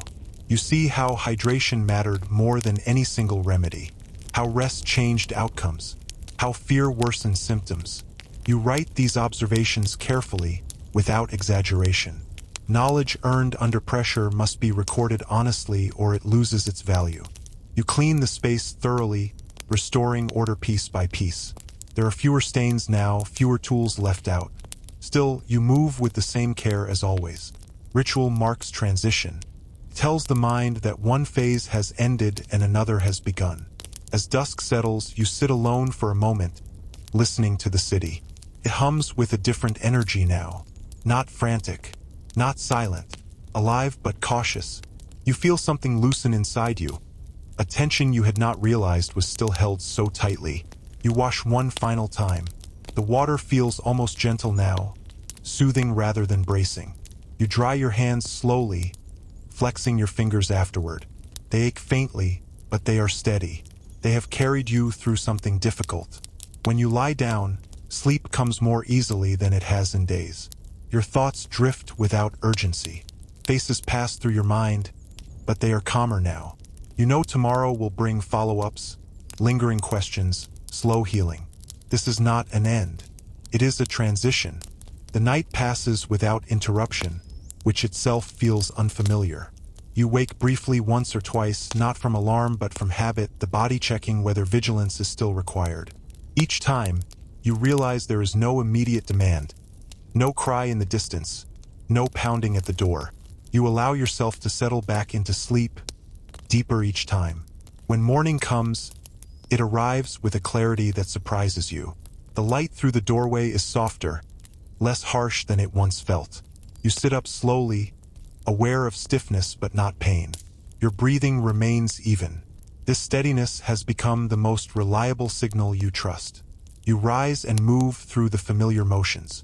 Washing, preparing the space, opening the door.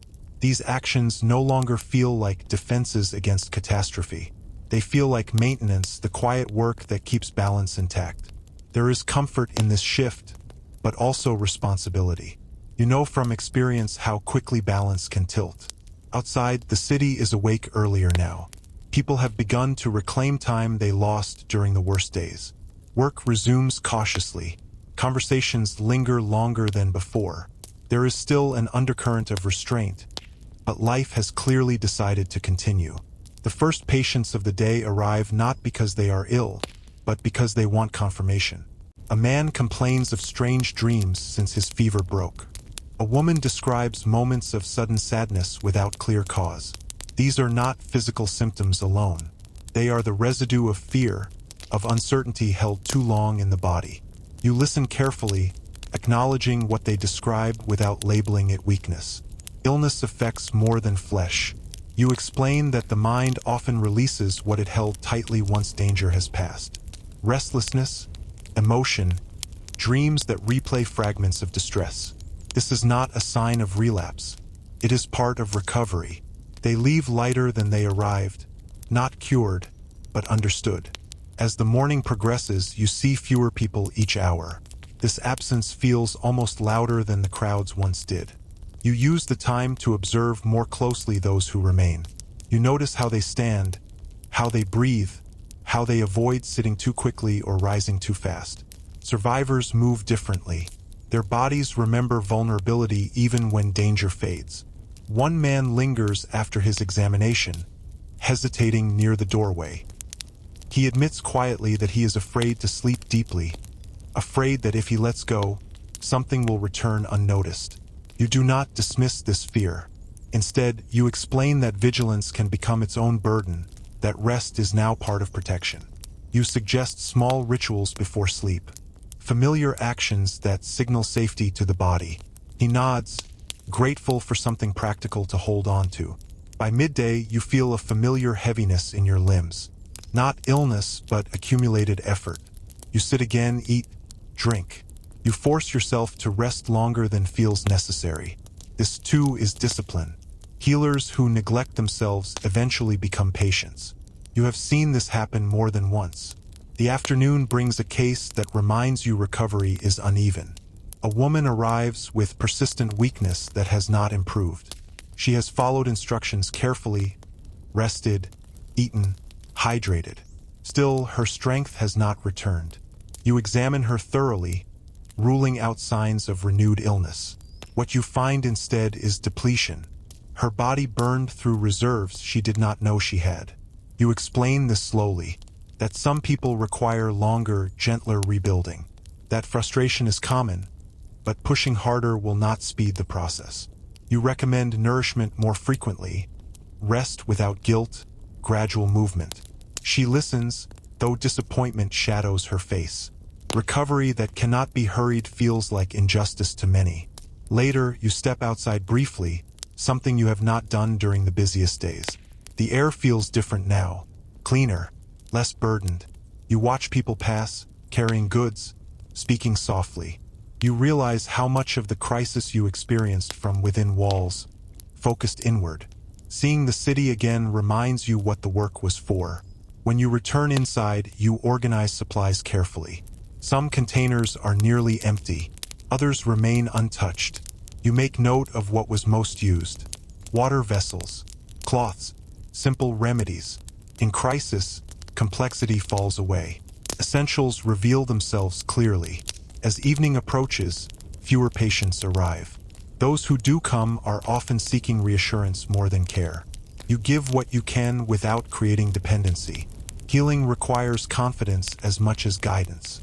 You clean again, slower now, restoring order with deliberate movements. The space feels calmer, the air lighter. You notice fewer lingering odors of sickness. These small sensory changes matter.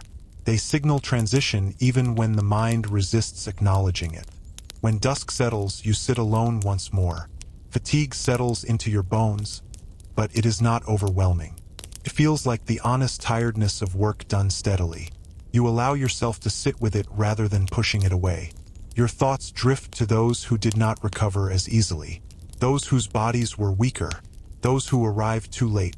You do not dwell, but you do not forget. Remembering keeps arrogance at bay. Survival is never guaranteed. It is negotiated daily through attention and care. You wash for the final time that day. The ritual has become almost meditative. Water over hands, slow drying, flexing fingers. These actions anchor you in the present. They remind you that you are still here, still capable. As you lie down, sleep approaches without resistance. Your body accepts rest now rather than fighting it.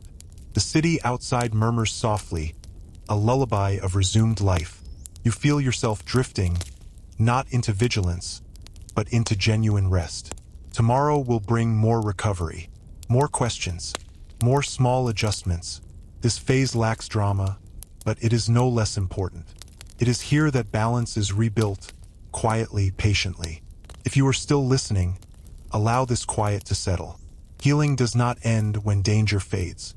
It deepens, becoming part of daily life. And day by day, almost without noticing, strength returns. The days that follow settle into a rhythm that feels almost unfamiliar after so much strain. Morning no longer arrives as an alarm but as an invitation. You still wake early, long before the city fully stirs, but the urgency has softened. Your body seems to understand that while the work continues, it no longer demands every breath. You sit up slowly, listening inward before you listen outward. The quiet inside your chest tells you more than any sound beyond the walls. Breathing is smooth. Limbs feel heavy but cooperative. Fatigue lingers like a low cloud, but it no longer threatens to break into storm. This is the state you hoped for but did not dare expect so soon. Outside, the city prepares itself in layers. Fires are lit. Doors open and close with steady confidence. There is conversation again, not just murmured worry but exchanges about ordinary things. Prices, weather, tasks waiting to be done. Ordinary life has returned carefully, as if aware that recklessness could invite disaster back inside. You wash and prepare the space, noticing how much easier these actions feel now. Your movements no longer carry the tension of constant readiness. Still, you do not rush. Habit has earned its place. Discipline does not dissolve just because danger retreats. When you open the door, only a few people wait. They greet you with nods rather than desperation. Some are familiar faces, returning not because they are ill but because they want reassurance that what they feel is part of recovery. Others are new, drawn by lingering concern rather than acute need. The first patient describes persistent weakness that seems to shift from day to day. One morning strong, the next exhausted. You listen carefully, recognizing the frustration beneath the description. Recovery is rarely linear, and that truth unsettles people more than pain itself. You explain this patiently, that the body rebuilds in uneven steps, that good days and bad days are part of the same path forward. You encourage her to judge progress over weeks rather than hours. She nods, still uncertain, but less frightened. Another patient arrives complaining of a lingering cough that refuses to leave. It is dry, irritating, more annoyance than danger. You examine him thoroughly, ensuring there is no fever, no congestion deep in the chest. When you find none, you explain that irritation can persist long after illness fades. The body's tissues slow to calm after inflammation. Time and rest remain the remedy. As the morning progresses, you notice a subtle shift in your own attention. During the outbreak, your focus narrowed to immediate survival. Now it widens again. You notice posture, mood, energy levels. Recovery is not just about the absence of disease. It is about the return of balance. Late morning brings an unexpected visitor. A man who did not fall ill but spent days caring for others. Now he complains of exhaustion that sleep does not seem to fix. You recognize this immediately. Caretaker fatigue carries its own risks. You ask about his rest, his eating, his worries. He admits that even now, he remains alert at night, listening for signs of trouble. You explain that vigilance, once necessary, can become harmful if it never switches off. You suggest deliberate rest periods, moments where he allows himself to disengage. Healing applies to minds as much as bodies. He listens quietly, absorbing the permission more than the instructions. By midday, you step outside briefly again. The air feels warmer today. The city hums with cautious productivity. You see people rebuilding routines that were interrupted, some eager, some hesitant. You realize that recovery does not happen only inside your walls. It unfolds everywhere, in kitchens, workshops, streets, and homes. When you return, you organize supplies, taking note of what remains and what must be replenished. Crisis revealed what mattered most. Water containers are nearly empty, cloths worn thin, simple remedies depleted, luxuries untouched. You file this knowledge away. It will matter again someday. The afternoon brings fewer visitors, but those who arrive carry heavier concerns. One woman speaks of lingering sadness that has settled since her illness passed. She cannot explain it. There is no pain, no fever, no weakness, just a heaviness that refuses to lift. You listen carefully, choosing your words with care. You explain that fear, once held tightly, often releases itself later, manifesting as sorrow or numbness. This does not mean something is wrong. It means something has been survived. You encourage gentle routine, connection, rest. You do not promise quick relief. Honesty serves better.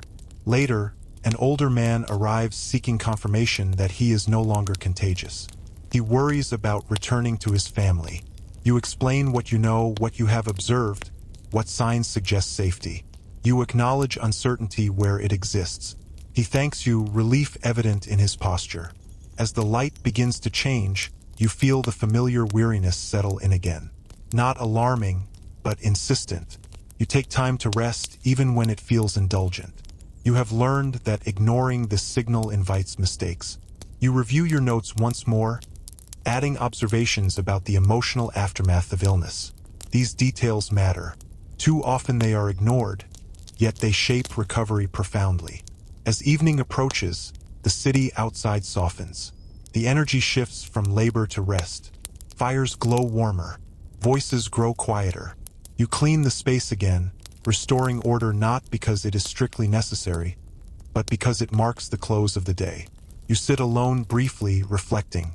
The worst has passed, but the work is not finished. Healing is ongoing, layered, sometimes invisible. It requires patience equal to that demanded by crisis. You wash and prepare for rest, aware of how different this feels now. There is no fear in letting go. Sleep approaches naturally, welcomed rather than resisted. As you lie down, you consider what tomorrow may bring. More recovery, more uncertainty, more quiet progress. This phase lacks drama, but it is where lives are truly restored. If you are still listening, remain with this slower pace. It is here that strength returns, unnoticed at first, then undeniable. The night deepens without incident, and that alone feels like progress. You wake once, briefly, stirred by a distant sound that turns out to be nothing more than a door closing somewhere down the street. Your body reacts out of habit, alert for a moment, then settles again. This ability to return to rest is new. You notice it even as sleep reclaims you. Morning arrives gently. Light spills across the floor in a way that no longer feels intrusive. You rise slowly, aware of stiffness but also of a growing steadiness that was not there before.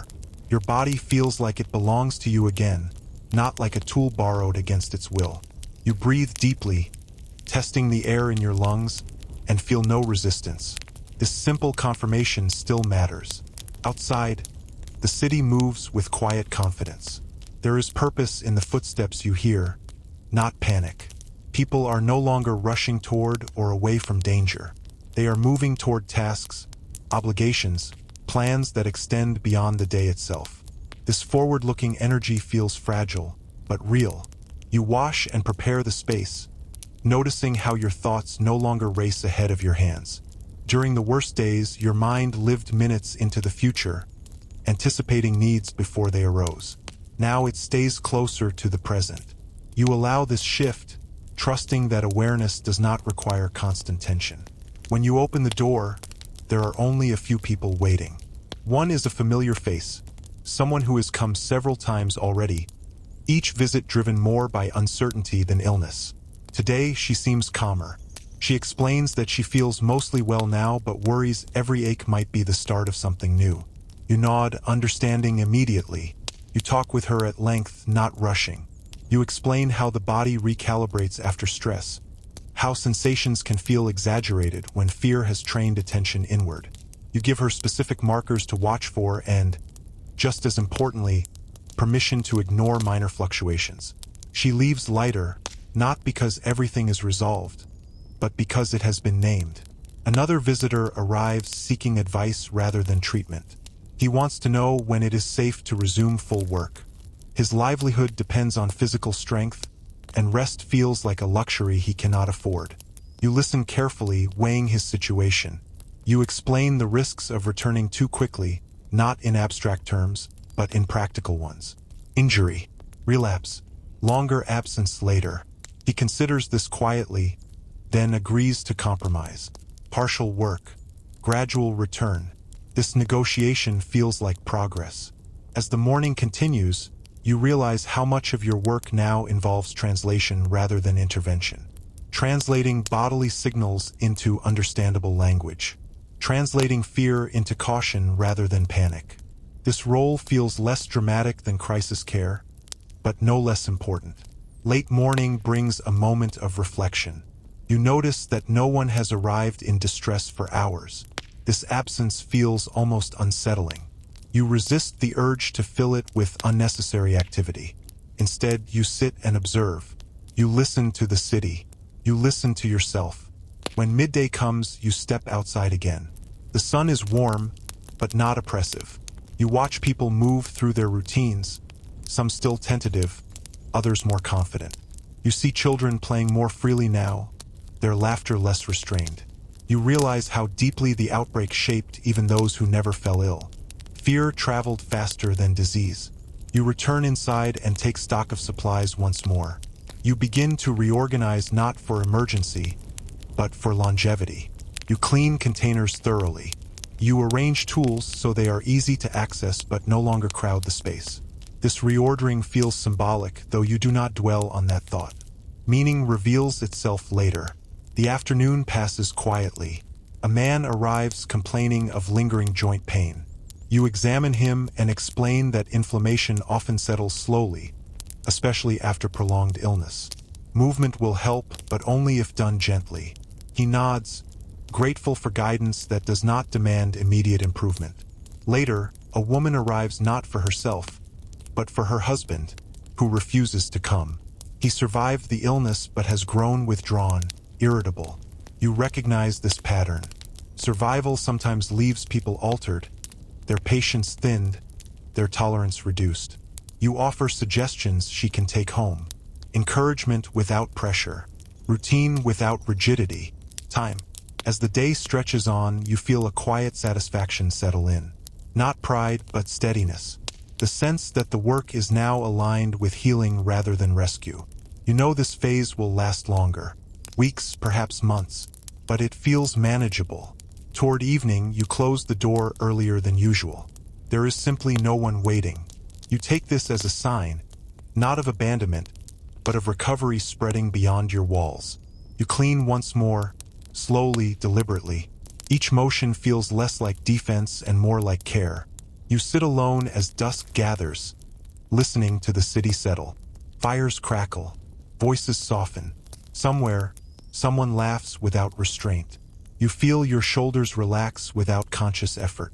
This ease feels earned. Your thoughts turn briefly to the days when every sound signaled urgency, when rest felt dangerous, when the future narrowed to the next hour. You acknowledge that time without lingering there. Memory has its place, but it should not dominate the present. You wash for the last time that evening, the ritual grounding you as it always has. Water over hands, slow drying, gentle movement. These actions remain unchanged, even as their meaning evolves. When you lie down, sleep comes easily. Your body no longer resists it.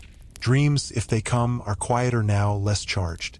You drift without effort, trusting that rest is no longer a risk. Tomorrow will bring more of the same. Quiet questions, gradual returns, lingering adjustments. This is the true work of healing. It does not announce itself. It accumulates quietly, day after day. If you are still listening, stay with this pace. There is no need to rush. Strength rebuilds itself in stillness as much as in action. Balance returns not all at once, but in small, reliable steps. And so the days continue, not marked by crisis, but by careful attention. This is where survival becomes life again. The 10th phase begins not with relief, but with awareness. You notice it the moment you wake before thought fully forms. There is a clarity now that was absent before, a sense that the world has stabilized enough for reflection to return. During crisis, there is no room for reflection. There is only response. Now, space has opened again, and with it comes responsibility of a different kind. You sit up slowly, letting the morning settle around you. Your body responds with familiarity rather than resistance. There is stiffness, yes, but it no longer surprises you. It feels like a companion rather than an adversary. You breathe deeply and feel the air move easily through your chest. This simple act still carries meaning. You do not take it for granted. Outside, the city has resumed its rhythm with greater confidence. Footsteps are purposeful. Voices carry further. There is less hesitation in movement. People are not just surviving now. They are planning. Planning is the true sign that fear has loosened its grip. You wash and prepare the space with the same care as always. Habit remains your anchor. Even as urgency fades, discipline stays. This constancy is something you believe in deeply. It is what carried you through the worst days, and it will carry others forward now. Before opening the door, you pause briefly. This has become a quiet ritual of your own. A moment to center yourself, to remember that the role you play has shifted. You are no longer standing between the city and collapse. You are guiding it back toward balance. When the door opens, there are only a few people waiting. They greet you with familiarity now, some with gratitude, some with simple nods. Trust has grown quietly during the past days, built not on dramatic intervention but on steady presence. The first visitor is a man who recovered early but has returned repeatedly, each time with a new concern. Today, he speaks of fatigue that arrives suddenly, without warning. He worries it means the illness has returned. You listen carefully, asking questions that guide him to describe patterns rather than sensations alone. When you understand the rhythm of his days, the answer becomes clearer. You explain that recovery drains reserves unevenly, that energy may feel plentiful one moment and vanish the next. This unpredictability unsettles people more than constant weakness. You help him build a structure for his day, one that allows for rest before exhaustion demands it. He leaves calmer, carrying not a cure, but a strategy. Another visitor arrives shortly after, a woman who never fell ill but spent days caring for others. Now she complains of headaches and irritability, of sleep that does not restore her. You recognize this immediately. Caretakers often ignore their own limits until the body forces acknowledgement. You speak to her gently, validating her experience without medicalizing it unnecessarily.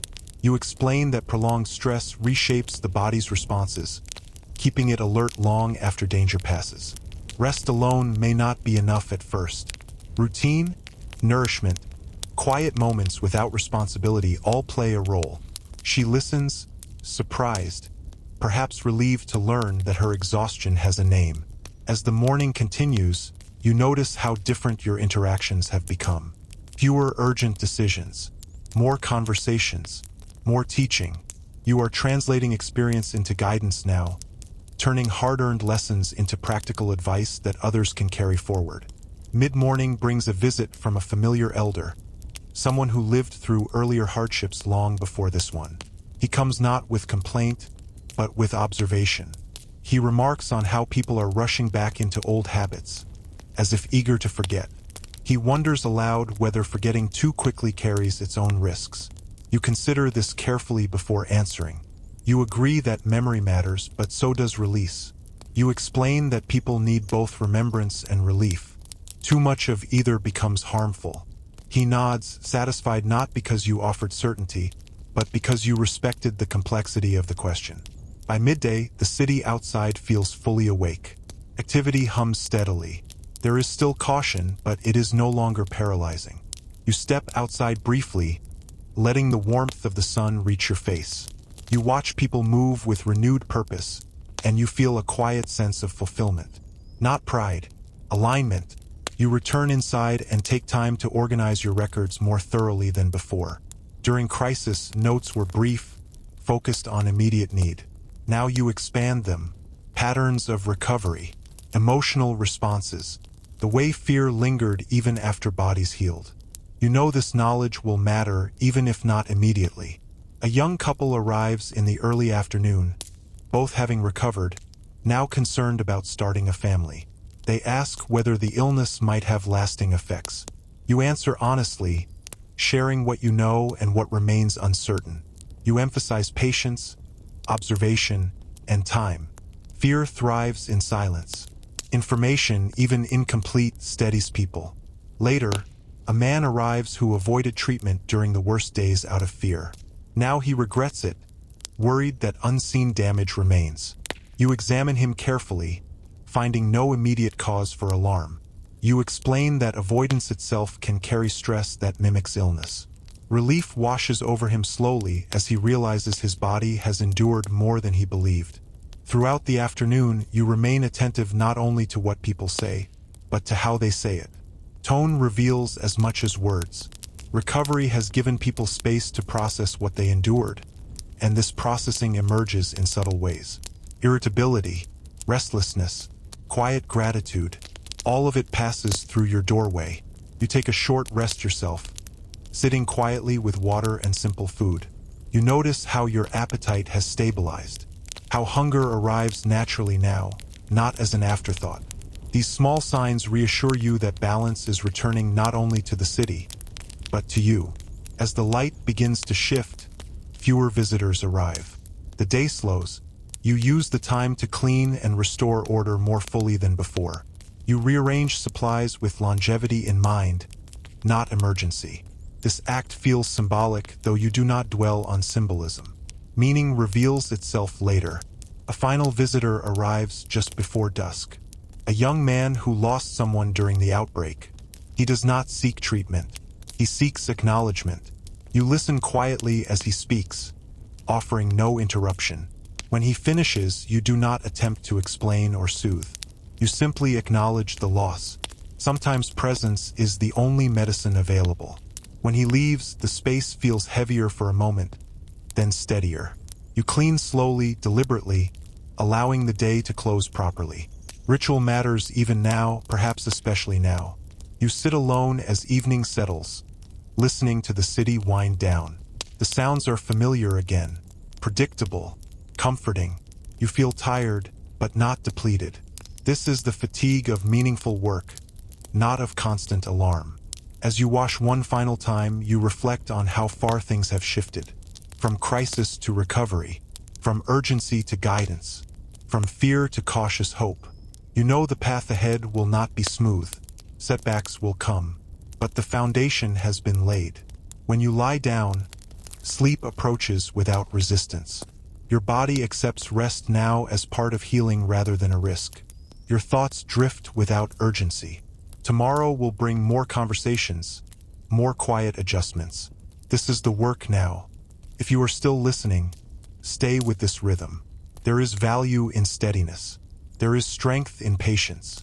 And there is healing not only in saving lives, but in helping them return to themselves. The night moves quietly, almost respectfully, as if aware that rest is finally being allowed its proper place.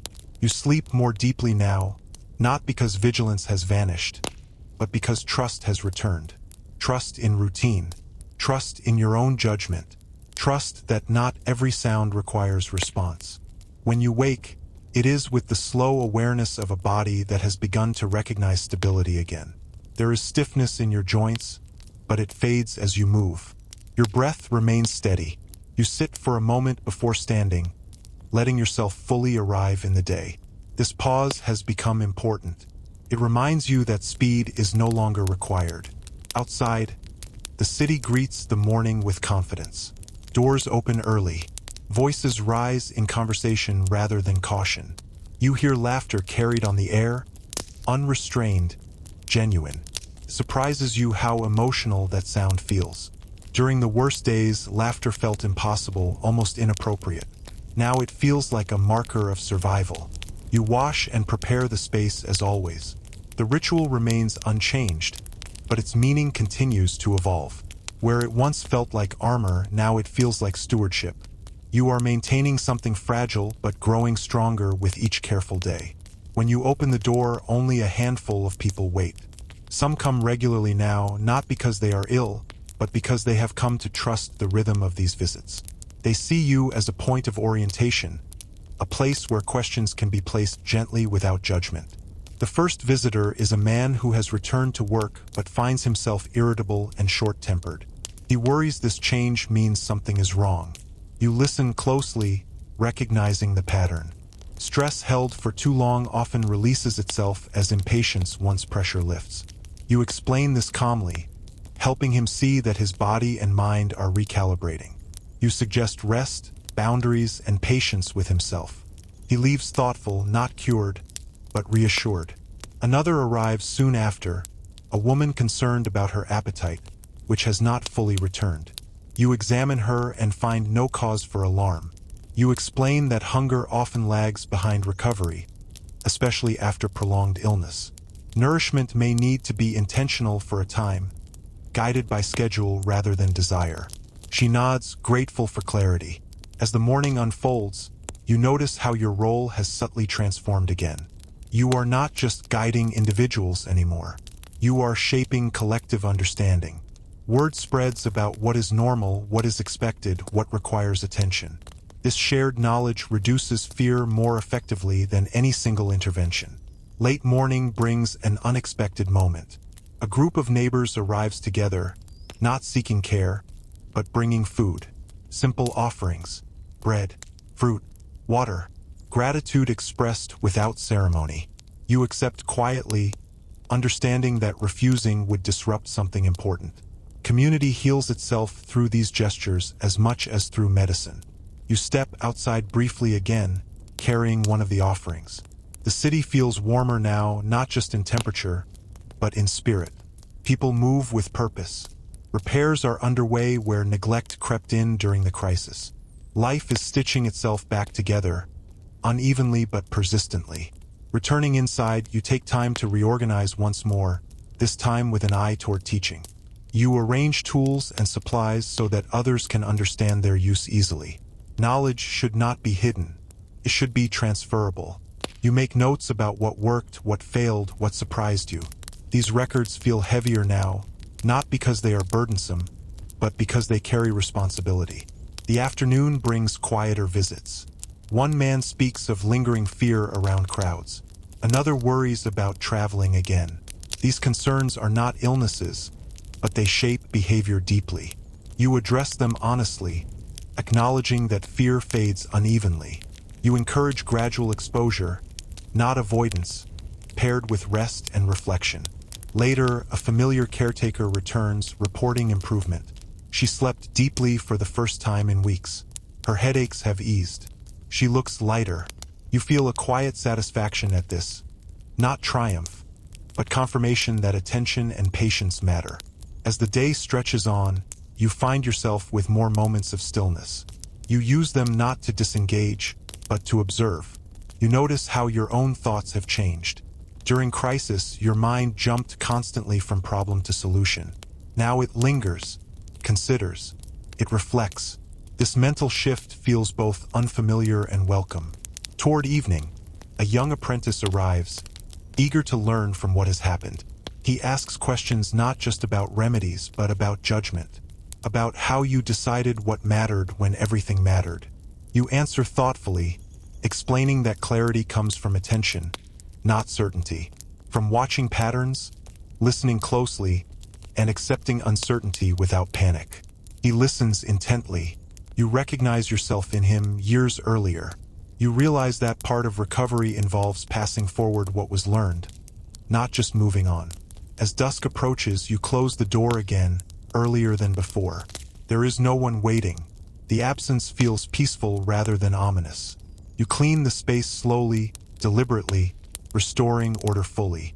The tools now rest quietly, no longer scattered in urgency. The room feels balanced. You sit alone as the light fades, allowing the day to settle within you.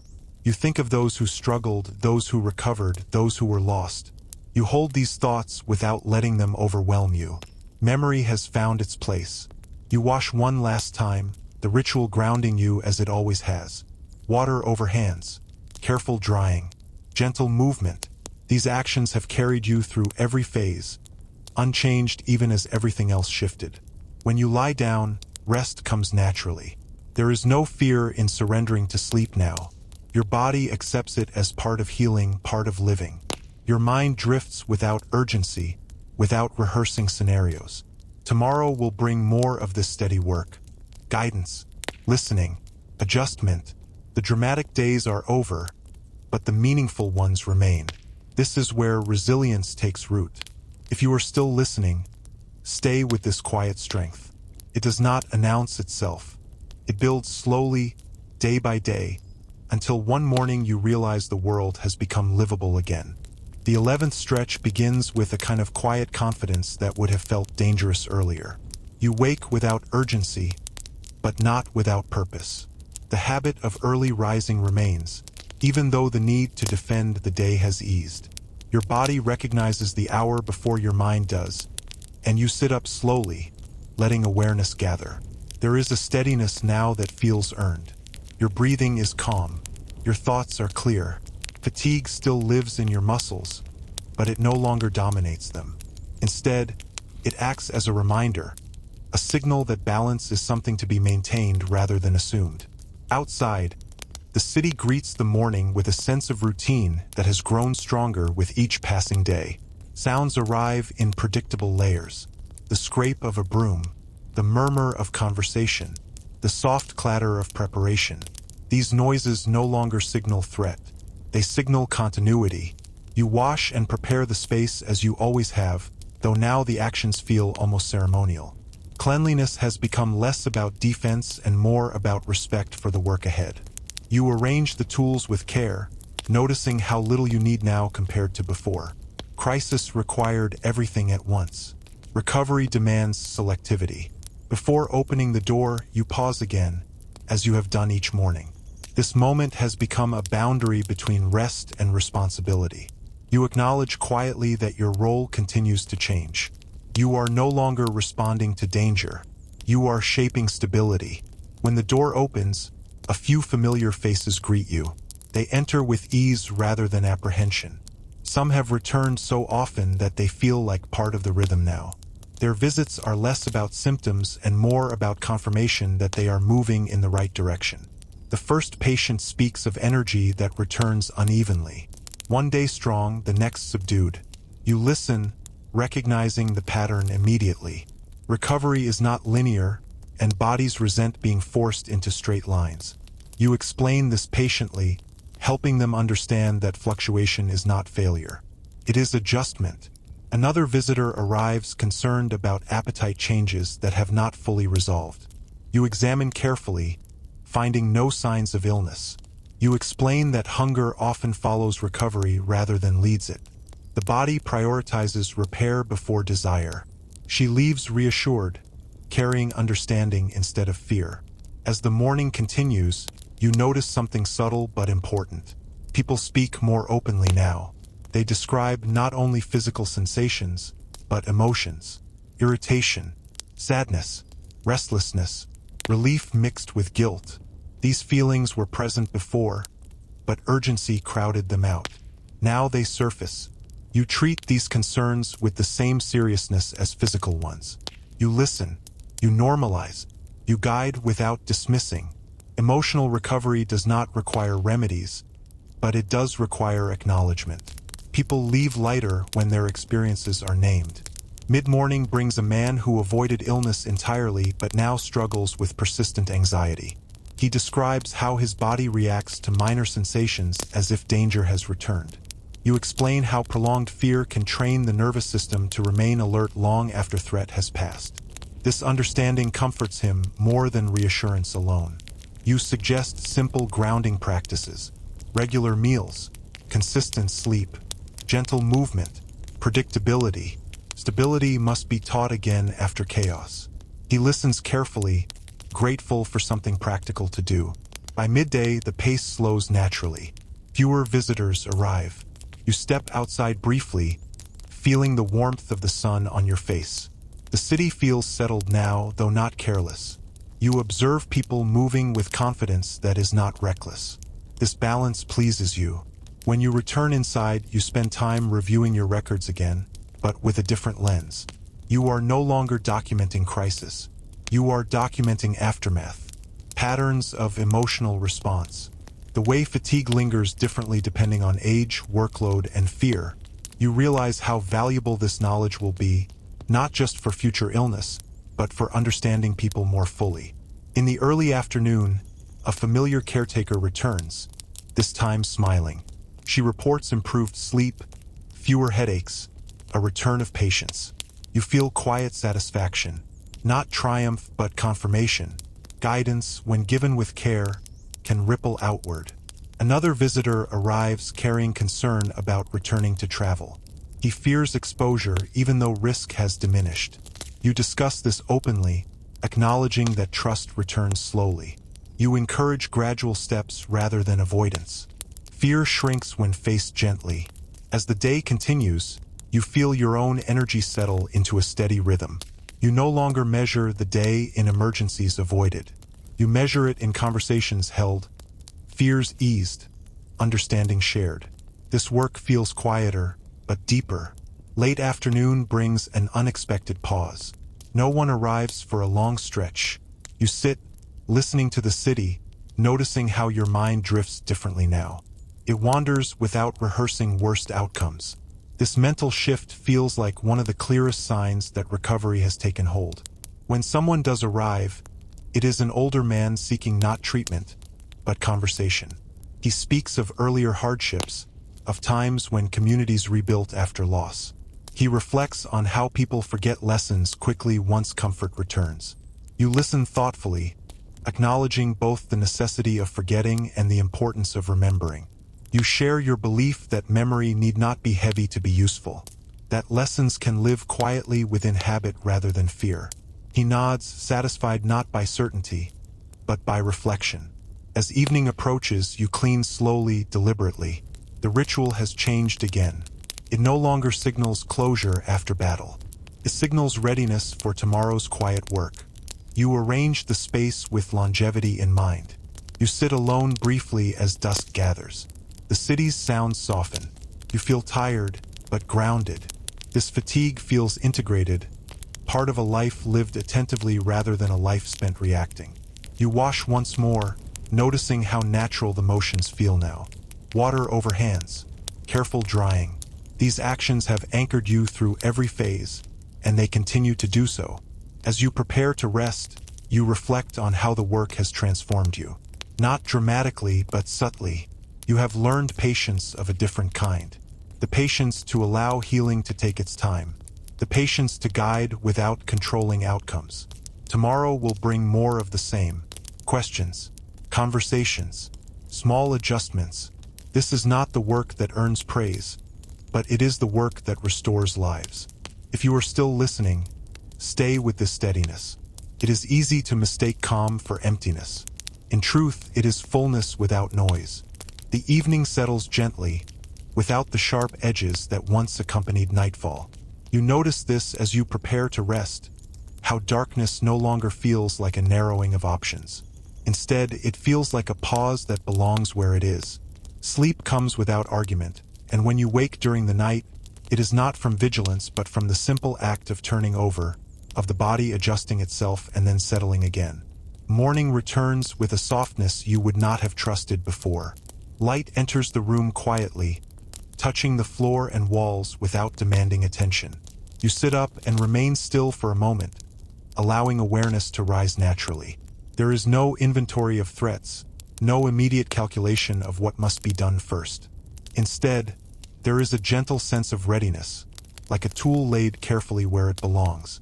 You move through your familiar routine, washing and preparing the space. The gestures feel unforced now, as if they have found their natural pace. Where once every motion carried urgency, now each one carries intention. You recognize this shift as important. It signals that the work has entered a sustainable phase. Outside, the city greets the day with confidence that has grown sturdier with time. The sounds are fuller now.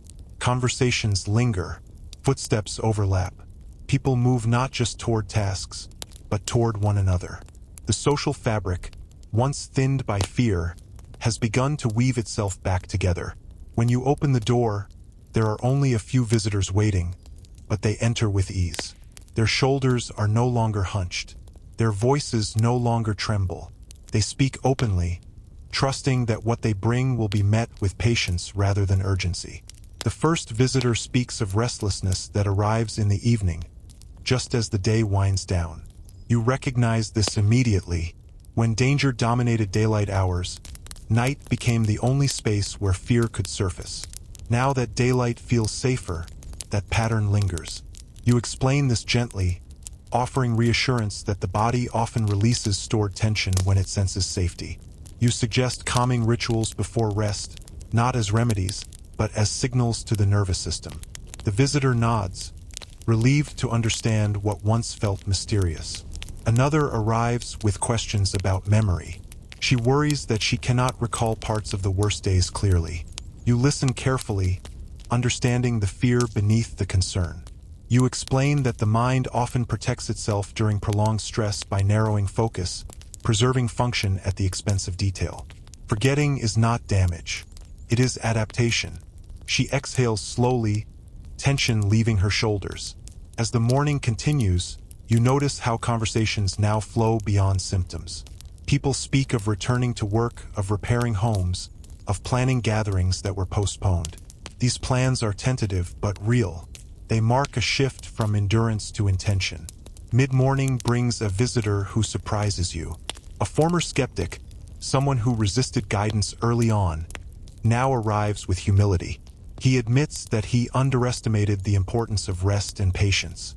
His recovery took longer as a result. He shares this not with shame, but with honesty. You listen without judgment. Experience teaches differently to everyone. His willingness to reflect feels like progress in itself.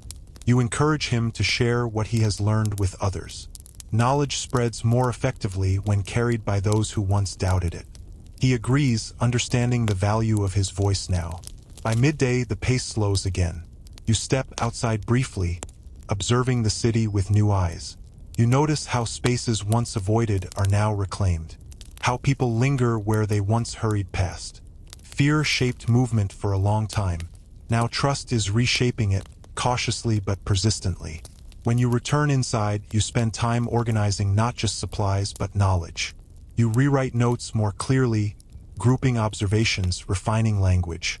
These records feel like seeds rather than archives. You know they will be useful again, even if you hope that day is far away. The afternoon brings quieter visits, but deeper ones. A man arrives struggling with guilt, having survived while others did not. He speaks haltingly, unsure whether his feelings are appropriate. You listen fully, allowing silence when it arises. You explain that guilt often accompanies survival, not because it is logical, but because it is human. You remind him that living well honors those who were lost more than suffering ever could.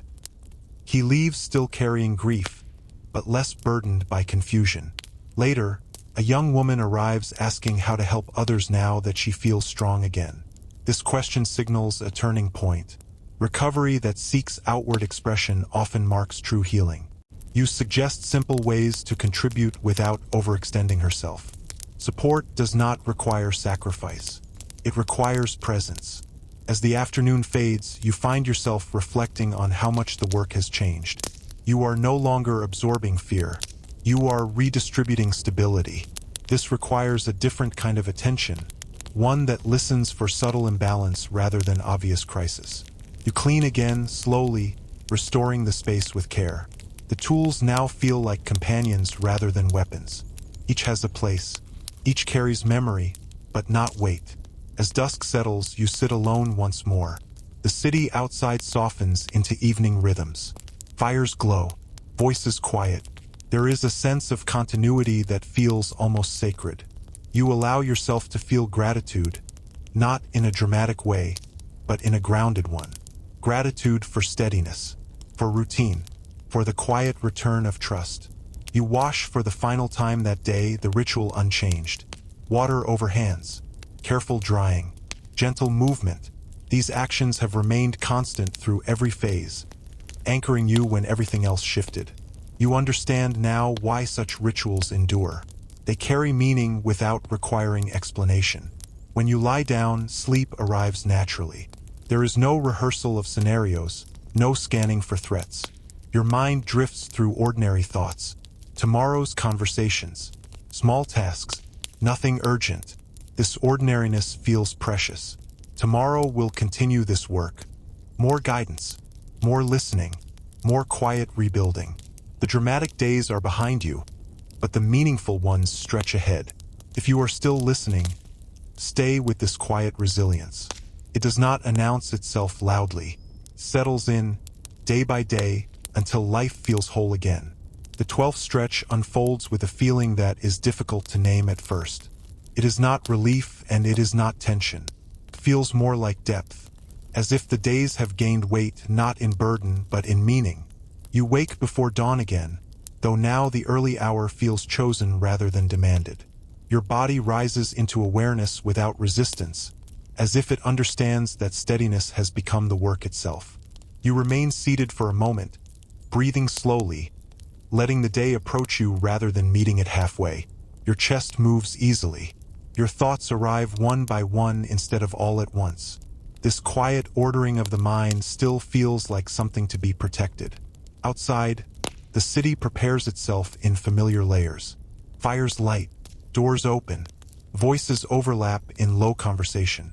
These sounds no longer sharpen your attention. They form a background, a living fabric that holds the day together. You recognize how deeply this change matters. The city no longer sounds like a question. It sounds like an answer still being written. You wash and prepare the space with deliberate care. The motions are smooth now, practiced into your muscles. Each action feels anchored, connected to the next. You notice how little effort it takes to maintain this order compared to the strain of earlier days. Balance, once restored, asks less than crisis ever did. Before opening the door, you pause again. This pause has become instinctive, a moment of orientation. You remind yourself that what enters today will likely not be danger, but uncertainty, memory, or adjustment. These require a different kind of readiness. When the door opens, you see faces that no longer carry the raw edge of fear. There is caution, yes, but also familiarity. People enter as they would any trusted space. This trust did not arrive suddenly. It was built day by day, through consistency rather than spectacle. The first visitor speaks of sleep that has changed shape. No longer restless, but heavy. She wakes feeling disoriented, as if emerging from depths she did not know existed. You listen closely, recognizing the pattern. When vigilance finally loosens, the body often repays its debt all at once. You explain that deep sleep is not a setback. It is repair. That the mind and body sometimes collapse into rest after long restraint. You encourage her to allow it without judgment. She nods, relieved to hear permission rather than warning. Another arrives with questions about memory gaps. He cannot recall entire days from the height of the outbreak. He fears something was lost permanently. You explain gently that memory narrows under pressure, preserving function rather than narrative. What matters most is often retained even when details fade. Forgetting can be a sign of survival, not damage. As the morning progresses, you notice how conversations now drift toward the future. People ask about rebuilding routines, about planning travel, about returning to responsibilities that once felt distant. These questions carry hope, but also apprehension. Moving forward means trusting that the ground will hold. You address these concerns with balance. Encouragement paired with caution. Movement paired with rest. You emphasize listening to the body as conditions change. Recovery is not a finish line. It is a practice. Mid-morning brings a visit from someone who surprises you.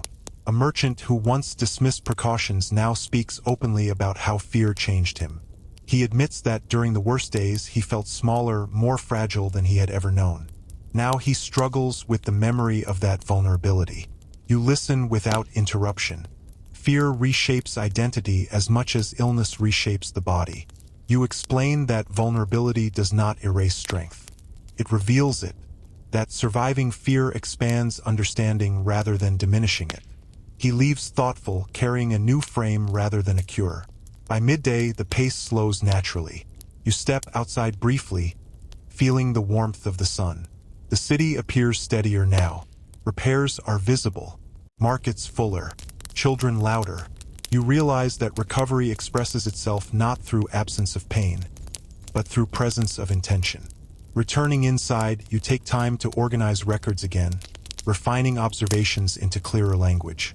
You note how emotional responses lag behind physical recovery, how caretakers often struggle longer than patients, how fear of recurrence can linger even as strength returns. These notes feel like quiet warnings, meant to guide rather than alarm. In the early afternoon, a young man arrives carrying frustration. He feels well physically but cannot regain his previous motivation. Tasks that once energized him now feel heavy. You listen carefully. This is not laziness. It is recalibration. After prolonged stress, desire often pauses while systems reset. You explain that motivation returns gradually, often after routine reestablishes itself. Action can lead feeling, not always the other way around. He leaves with permission to begin small rather than waiting for inspiration. Another visitor arrives soon after, asking how to support a family member who remains anxious.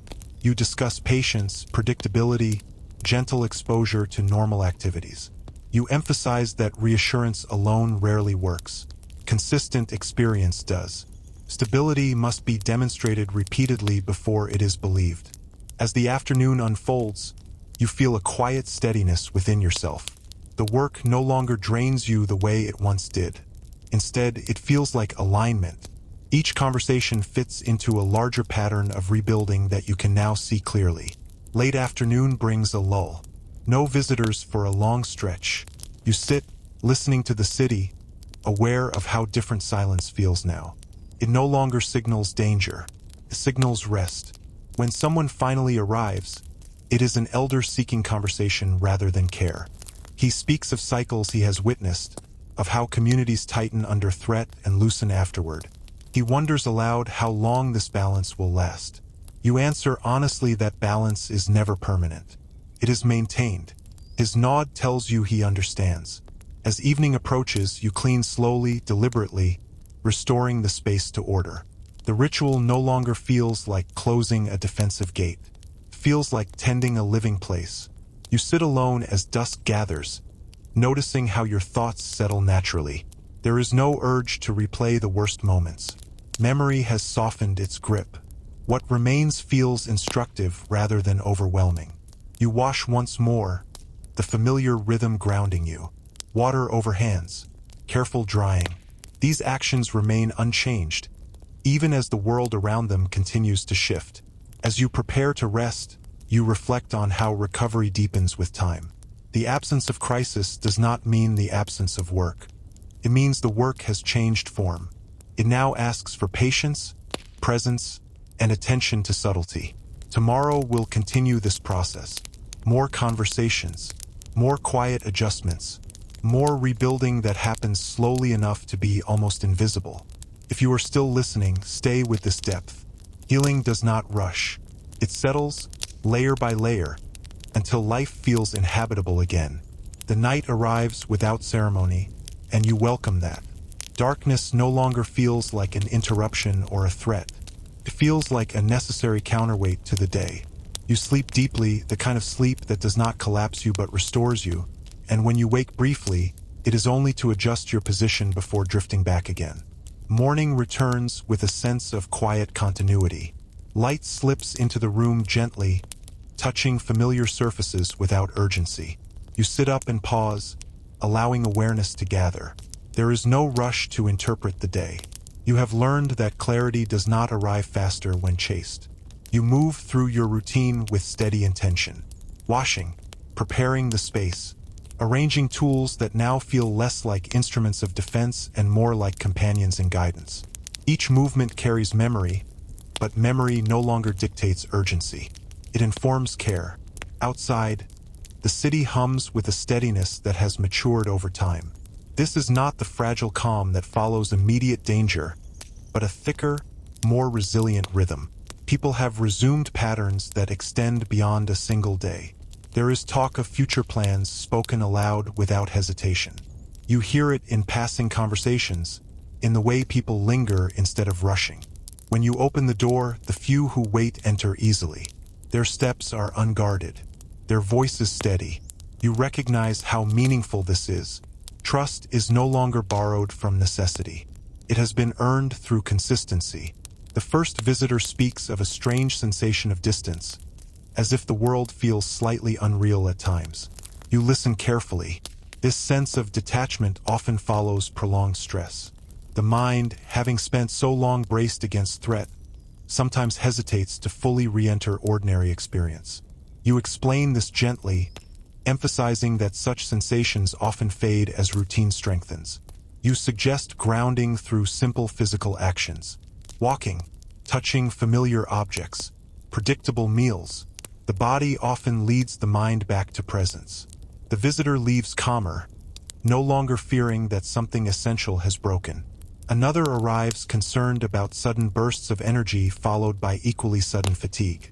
You recognize the pattern immediately. Recovery releases energy unevenly. You explain that pacing matters more now than productivity. That learning when to stop is as important as knowing when to begin. This advice is not always welcomed, but it is necessary. The visitor listens thoughtfully. As the morning continues, you notice how people increasingly frame their concerns through comparison. They ask whether their recovery matches others. You gently redirect them inward, explaining that bodies follow individual timelines. Comparison creates unnecessary anxiety. Attention creates understanding. Mid-morning brings a visitor who has avoided returning to social spaces. Crowds still unsettle him. You do not push him toward immediate exposure. Instead, you suggest gradual re-entry. Small gatherings, familiar faces, choice rather than obligation. Safety must be relearned, not imposed. You step outside briefly, feeling the warmth of the sun again. The city feels fuller now, not louder but more confident. You watch people interact, noticing how touch has returned cautiously. A hand on a shoulder, a shared laugh. These gestures carry weight after absence. Returning inside, you take time to review your records with a sense of completion that was not present before. You refine notes, clarifying observations not for urgency but for understanding. You see patterns clearly now. How fear lingered longest where uncertainty was greatest. How routine healed more effectively than reassurance alone. In the early afternoon, a familiar caretaker returns, this time not seeking guidance but offering help. She asks how she might support others still struggling. You suggest listening without fixing, presence without urgency, support that does not rush healing. She nods, understanding that helping does not require solutions. Another visitor arrives carrying anger that surprises him. He finds himself irritated by small inconveniences. You explain that anger often surfaces when fear recedes, revealing emotions that were suppressed for survival. This explanation offers relief. Understanding transforms anger from a threat into a signal. As the afternoon unfolds, you feel a quiet satisfaction in the work. Not pride, but coherence. Each conversation fits into a larger arc of rebuilding that you now recognize clearly. You are no longer reacting. You are participating in restoration. Late afternoon brings a long stretch of stillness. No visitors arrive. You sit, listening to the city, noticing how silence has changed meaning yet again. It no longer signals danger or emptiness. It signals trust. When someone finally arrives, it is a young apprentice eager to learn. He asks not about remedies but about patience. How you learn to wait without becoming passive. You explain that patience is not the absence of action. It is action guided by timing, knowing when to intervene and when to allow processes to unfold. He listens intently, absorbing lessons that cannot be written easily. As evening approaches, you clean the space slowly, deliberately. The ritual now feels less like closure and more like continuity. You are preparing not for absence, but for tomorrow's quiet work. You sit alone as dusk settles, watching the light fade from the city. Fires glow softly, voices lower. There is a sense of belonging that feels newly earned. You allow yourself to feel gratitude without dramatizing it. Gratitude for routine, for trust, for the slow return of life's ordinary texture. You wash one final time, the familiar rhythm anchoring you as it always has. Water over hands, careful drying.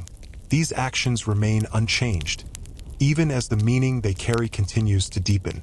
When you lie down, rest comes naturally. There is no scanning for threat, no rehearsal of scenarios. Your mind drifts through gentle thoughts. Tomorrow's conversations, small plans, nothing urgent. This ordinariness feels rich. Tomorrow will continue this quiet work. Guidance offered without haste. Listening without judgment. Healing that unfolds slowly enough to be felt rather than announced. If you are still listening, remain with this steadiness. Recovery does not conclude with certainty. It settles into practice. Day by day, attention becomes life again. The 13th stretch arrives with a subtle shift you notice only because you have learned to pay attention to such things. It is not a change in the city, nor in the people who come through your door. It is a change in how time itself feels. Days no longer blur together under pressure. They separate cleanly now, each carrying its own weight, its own texture. You wake before dawn again, but this time you do not rise immediately. You lie still, listening to the quiet within your own body. The steadiness is familiar now. Breathing flows without effort. Your heart moves at an even pace. Fatigue exists, but it has softened into something manageable, something that no longer defines you. This awareness brings a quiet confidence that feels earned rather than assumed. Outside, the city prepares itself in rhythms that feel almost ceremonial. Fires ignite, doors open, voices gather and disperse. These sounds no longer pull at your attention. They form a steady background, like water moving around stone. You recognize how deeply this stability matters, not because it is perfect, but because it is consistent. You rise and move through your routine with deliberate calm. Washing, preparing the space, arranging tools that now feel fully integrated into daily life rather than poised for emergency. Each movement carries intention rather than urgency. You notice how your hands no longer rush ahead of your thoughts. They work together now. Before opening the door, you pause as you always do. This moment has become more than habit. It is orientation, a reminder that your role continues to evolve. You are no longer guiding people away from danger alone. You are guiding them toward confidence in themselves. When the door opens, you see fewer people waiting than in earlier days. This absence feels reassuring rather than concerning. Those who do arrive enter with ease, their bodies relaxed, their eyes steady. They are not bracing themselves anymore. They are participating. The first visitor speaks of a strange restlessness that arrives in the middle of the day. He feels compelled to move, to do something, but cannot name what. When he does act, the restlessness fades briefly, only to return. You listen carefully, recognizing the pattern. When prolonged restraint ends, energy often returns without direction. You explain that the body, after weeks of conservation, releases movement impulses before purpose fully returns. This can feel unsettling. You suggest simple, structured activity, walking familiar routes, completing small tasks fully, allowing momentum to rebuild gradually. He leaves relieved to know this sensation has meaning. Another visitor arrives with concern about decision-making. She finds herself hesitant over choices that once felt simple.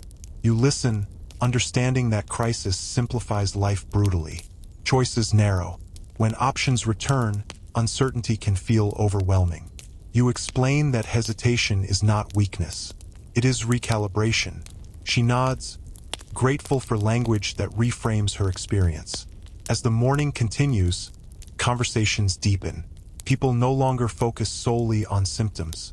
They speak of identity, of how the illness changed their sense of self, of how they now see their bodies differently. You listen with care, aware that this phase of recovery often goes unnoticed yet shapes lives profoundly. Mid-morning brings a visitor who surprises you. A former patient who has regained strength now returns not with questions, but with insight. He shares observations about how his neighbors are coping, who seems to struggle quietly, who avoids conversation. He wonders how best to support them without intruding. You discuss the balance between presence and pressure. Support offered gently is often received. Support forced rarely is. By midday, you feel the familiar urge to step outside. The sun sits comfortably now, neither harsh nor weak. You watch people move through the streets with a confidence that feels lived in rather than tentative. Repairs continue. Goods change hands. Life extends itself forward. Returning inside, you review your notes with an eye toward closure. Not an ending, but a settling. You see how the arc of recovery has unfolded.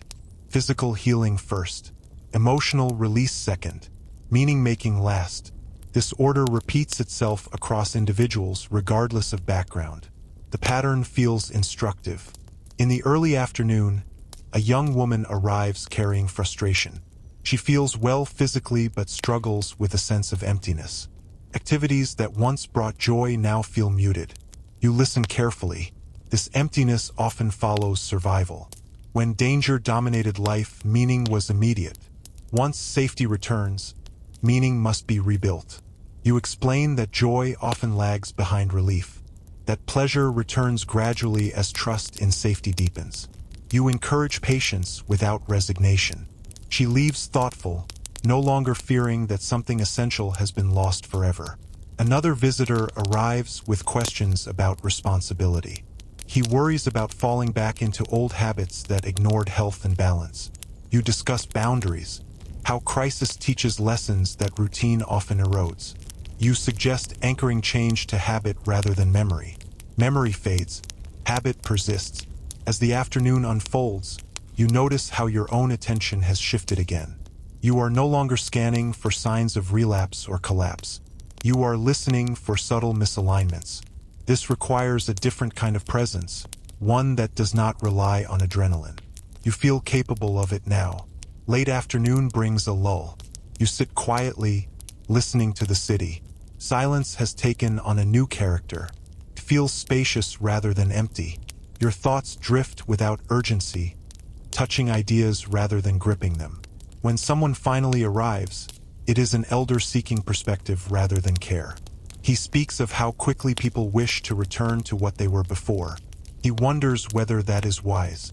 You answer honestly that return is rarely complete. Experience leaves marks. The goal is not to erase them, but to integrate them. He nods, satisfied.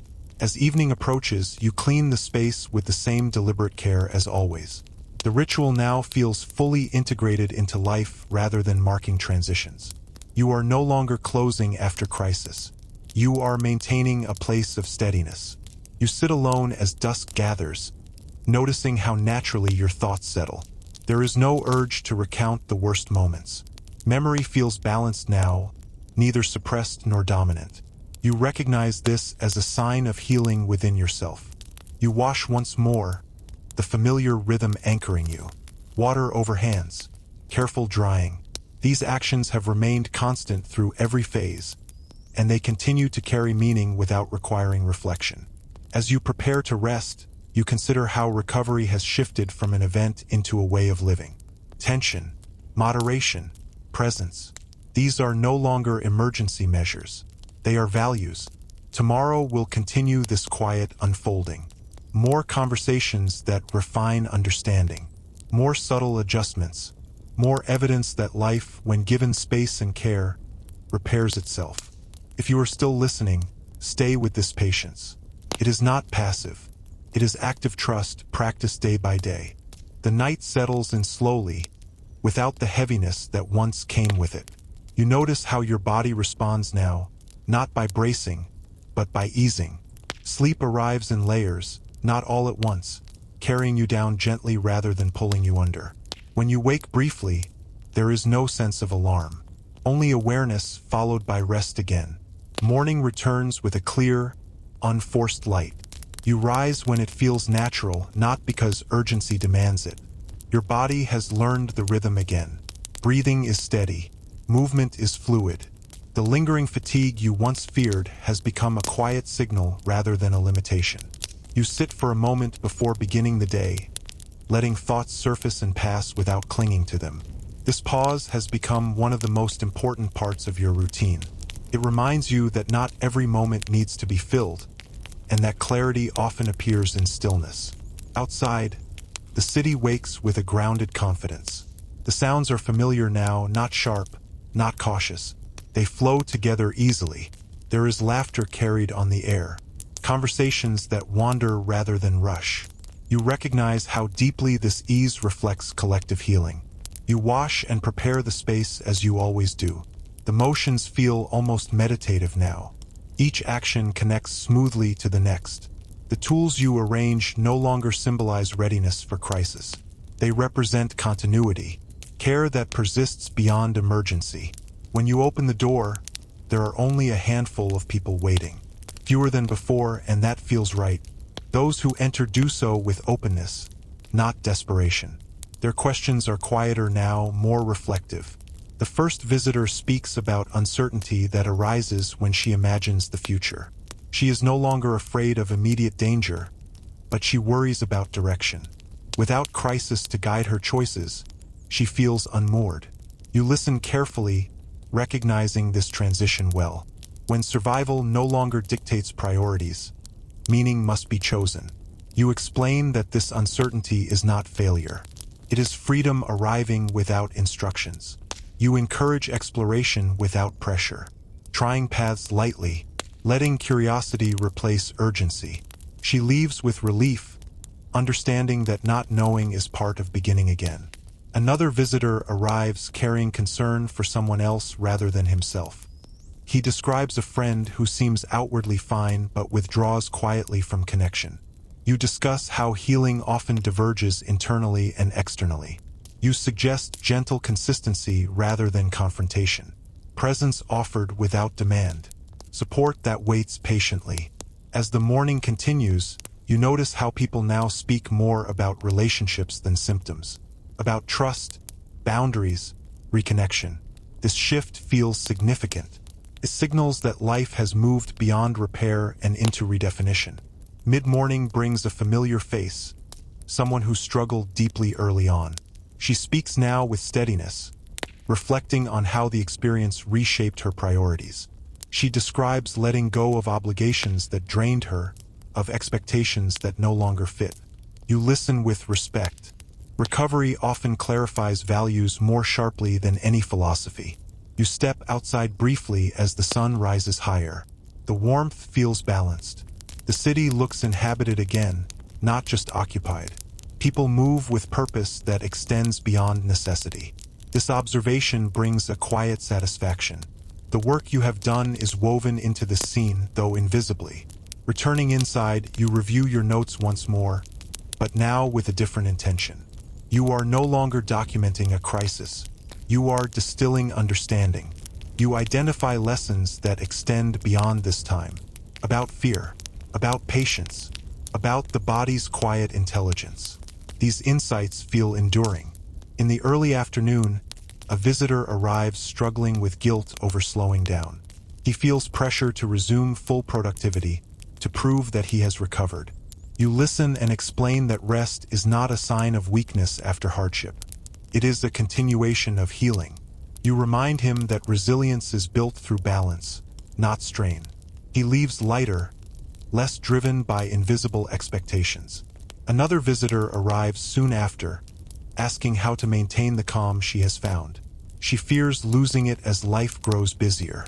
You discuss boundaries again, emphasizing that calm is not preserved by avoidance, but by awareness, knowing when to engage and when to step back. She listens closely, taking these ideas seriously.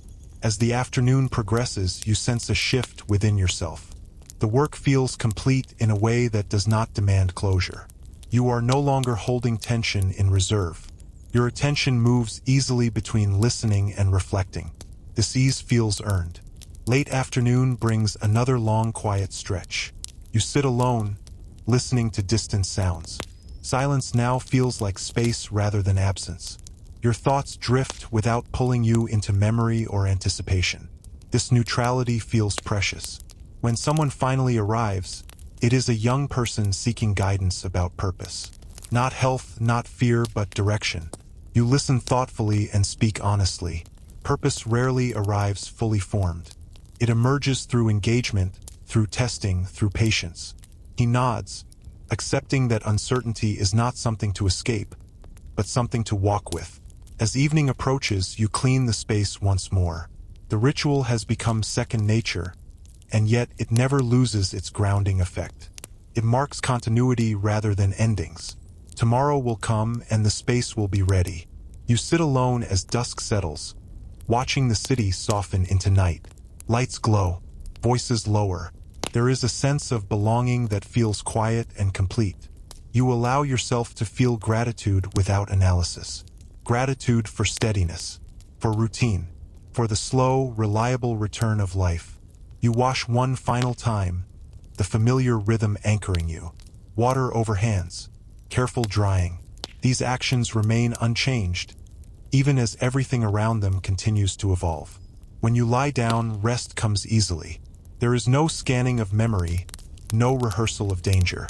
Your thoughts move gently, touching tomorrow without gripping it. This ease feels like trust restored. Tomorrow will continue the quiet work of living. Not repairing, not defending, but inhabiting. Presence will guide you. Attention will sustain you. If you are still listening, stay with this steadiness. It is not an ending. It is a foundation. The 14th stretch begins quietly, almost imperceptibly, as many important shifts do. There is no dramatic change in the city, no sudden realization when you wake. Instead, there is a gentle sense that life has widened again, that it now extends beyond recovery and into something more open-ended. You feel it as you lie still for a moment after waking, listening not for threats or needs, but simply noticing that the day exists. You rise when it feels right. Your body responds easily, without hesitation. The stiffness that once accompanied morning has softened into a mild reminder of effort rather than a warning. You breathe deeply, aware of how natural this feels now. There was a time when breathing itself demanded attention. Now it unfolds without comment. Outside, the city greets the day with a confidence that feels earned. Not careless, not naive, but practiced. People move with familiarity, interacting without the guarded distance that once defined every exchange. You hear plans spoken aloud again, not just for today, but for weeks ahead. This forward reach feels significant. You move through your routine, washing and preparing the space with steady hands. The ritual has not changed, but your relationship to it has. It no longer feels like preparation for uncertainty. It feels like maintenance of balance. The space itself reflects this shift. It holds calm rather than tension. Before opening the door, you pause as you always do. This moment remains essential, not because danger might enter, but because it grounds you in intention. You remind yourself that the work now is subtle. Less about intervention, more about guidance. Less about urgency, more about alignment. When the door opens, there are only a few visitors waiting. They enter easily, greeting you without hesitation. Their comfort feels natural now, unremarkable in the best possible way. The space has become part of their ordinary world. The first visitor speaks of a sense of impatience. He feels frustrated by how slowly some things seem to return to normal. You listen carefully. Impatience often emerges when hope strengthens. It signals readiness to move forward, but also a risk of pushing too hard. You explain that rebuilding always feels slower than crisis. Crisis compresses time. Recovery expands it. You encourage him to notice progress measured in stability rather than speed. He nods, understanding that this impatience does not need to be eliminated, only tempered. Another visitor arrives with questions about identity. She feels changed by the experience and wonders whether she should try to reclaim who she was before. You listen thoughtfully. This question carries weight. You explain that change does not require loss, that identity often grows by layering rather than replacing. She leaves reflecting, no longer pressured to return to an earlier version of herself. As the morning continues, conversations feel more philosophical. People speak about values, about what they wish to keep from this period and what they are ready to release. You notice how often they mention time, how they spend it, who they share it with. Recovery has sharpened their awareness of its worth. Mid-morning brings a visitor who has been absent for some time. He explains that he no longer felt the need to come regularly, but wanted to check in. This statement feels like a quiet milestone. You listen as he describes how life has resumed its rhythms, how challenges remain but no longer feel overwhelming. You offer encouragement without instruction. Sometimes affirmation is enough. You step outside briefly as the sun rises higher. The warmth feels comfortable. The city feels inhabited in a fuller sense. You observe small details. Merchants rearranging goods. Neighbors pausing to talk. Children playing without constant supervision. These scenes reflect trust restored gradually and collectively. Returning inside, you look over your records again, noticing how the tone has shifted over time. Early notes are urgent, clipped, focused on survival. Later ones are reflective, exploratory, concerned with meaning. This progression feels like a map of collective healing. In the early afternoon, a visitor arrives carrying anxiety about losing balance again. She fears that future difficulties will undo her progress. You listen carefully. This fear is common. Stability can feel fragile when it has been absent for so long. You explain that balance is not something that shatters easily once established. It bends, it shifts, but it rarely disappears entirely. You emphasize that skills learned during hardship remain available. She leaves reassured, carrying confidence rather than caution. Another visitor arrives soon after, asking how to help children who remember fear but not details. You discuss the importance of routine, of honest but simple explanations, of allowing questions without forcing them. You emphasize that children often process experience through play rather than conversation. He listens closely, grateful for guidance that feels practical. As the afternoon unfolds, you notice how your own role has softened further. You are no longer at the center of recovery.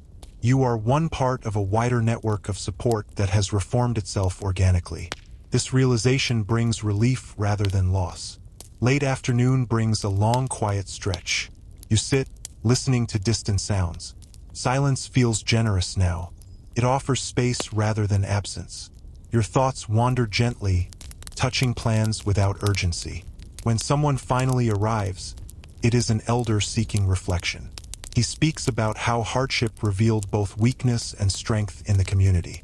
He wonders whether those lessons will endure. You answer honestly that lessons fade when they are not practiced. But some changes embed themselves deeply, especially those tied to daily life. He nods, satisfied. As evening approaches, you clean the space with deliberate calm. The ritual now feels timeless, not tied to crisis or recovery, but to continuity. You are tending a place that has become part of the city's steady rhythm. You sit alone as dusk gathers, watching the light change. The city settles into evening with ease. Fires glow softly, voices lower. There is a sense of belonging that feels mutual. You belong to this place and it belongs to you. You wash one final time, the familiar rhythm anchoring you. Water over hands, careful drying. These actions remain unchanged, even as the world around them continues to grow. As you prepare to rest, you reflect on how life now feels expansive again. Not because all problems are solved, but because they no longer define the horizon. Attention has widened. Possibility has returned. Tomorrow will continue this unfolding. Not with urgency, not with fear, but with intention. The work now is simply to live well, guided by what you have learned. If you are still listening, stay with this openness. Recovery has done its work. What comes next is living. The final stretch arrives without ceremony, and that feels right. There is no sense of culmination marked by sound or signal. Instead, there is a quiet recognition that the work has changed its nature once again. You wake with the same steadiness that has become familiar, but beneath it lies something new. A feeling that nothing urgent is waiting for you to become complete. You remain still for a moment after waking, not because you are tired, but because the stillness itself feels useful. Your breathing is even. Your thoughts arrive slowly, gently, as if they trust they will be heard. There was a time when the mind rushed ahead, scanning for danger, for mistakes, for what might go wrong next. That reflex has softened into awareness rather than vigilance. Outside, the city begins its day with a rhythm that feels deeply settled. This is no longer the careful calm of early recovery, nor the tentative optimism that followed it. It is a lived-in confidence. Doors open without hesitation. People move with purpose that extends beyond survival. You hear conversations about plans that stretch far into the future, spoken without superstition or fear of tempting fate.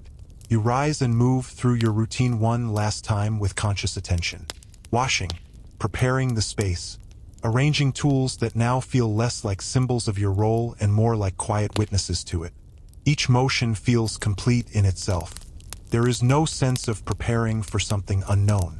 There is simply the act, done well. Before opening the door, you pause as you always have. This pause has followed you through every phase, adapting its meaning as circumstances changed. First, it was readiness. Later, it was grounding. Now, it feels like acknowledgement, a recognition of what this place has been and what it no longer needs to be. When the door opens, only a few people are waiting. They greet you warmly, not as someone who stands apart from them, but as someone who has walked alongside them. This distinction matters. Authority has dissolved into familiarity. Guidance has blended into shared understanding. The first visitor speaks not of fear or confusion, but of gratitude. He thanks you for consistency, for being present when uncertainty was loudest. You receive his words quietly. Gratitude does not ask for a response. It simply asks to be received honestly. Another visitor arrives with a question that feels symbolic. She asks whether it is normal to miss the intensity of the crisis, even while being grateful it is over. You listen carefully, recognizing the courage it takes to voice such a thought. Intensity can create clarity, can simplify life into sharp edges and immediate purpose. You explain that missing intensity does not mean wishing for suffering. It means acknowledging how meaning can feel concentrated during hardship. You remind her that meaning still exists now, but it is dispersed, woven into ordinary moments rather than compressed into urgency. She leaves thoughtful, relieved that her experience has language. As the morning unfolds, conversations flow easily. People speak of balance, of how they have adjusted their lives. Some describe letting go of obligations that once felt unavoidable. Others speak of reconnecting with work or relationships with renewed intention. You notice how often they mention choice. Recovery has returned choice to them, and with it, responsibility. Mid-morning brings a visitor you have not seen before. A newcomer, young, curious, asking about the stories of this place. He has heard of what happened here, but only in fragments. You listen as he asks careful questions, not about fear, but about resilience. You answer honestly, emphasizing patience, routine, and attention. You avoid dramatizing the past. What matters now is not spectacle, but continuity.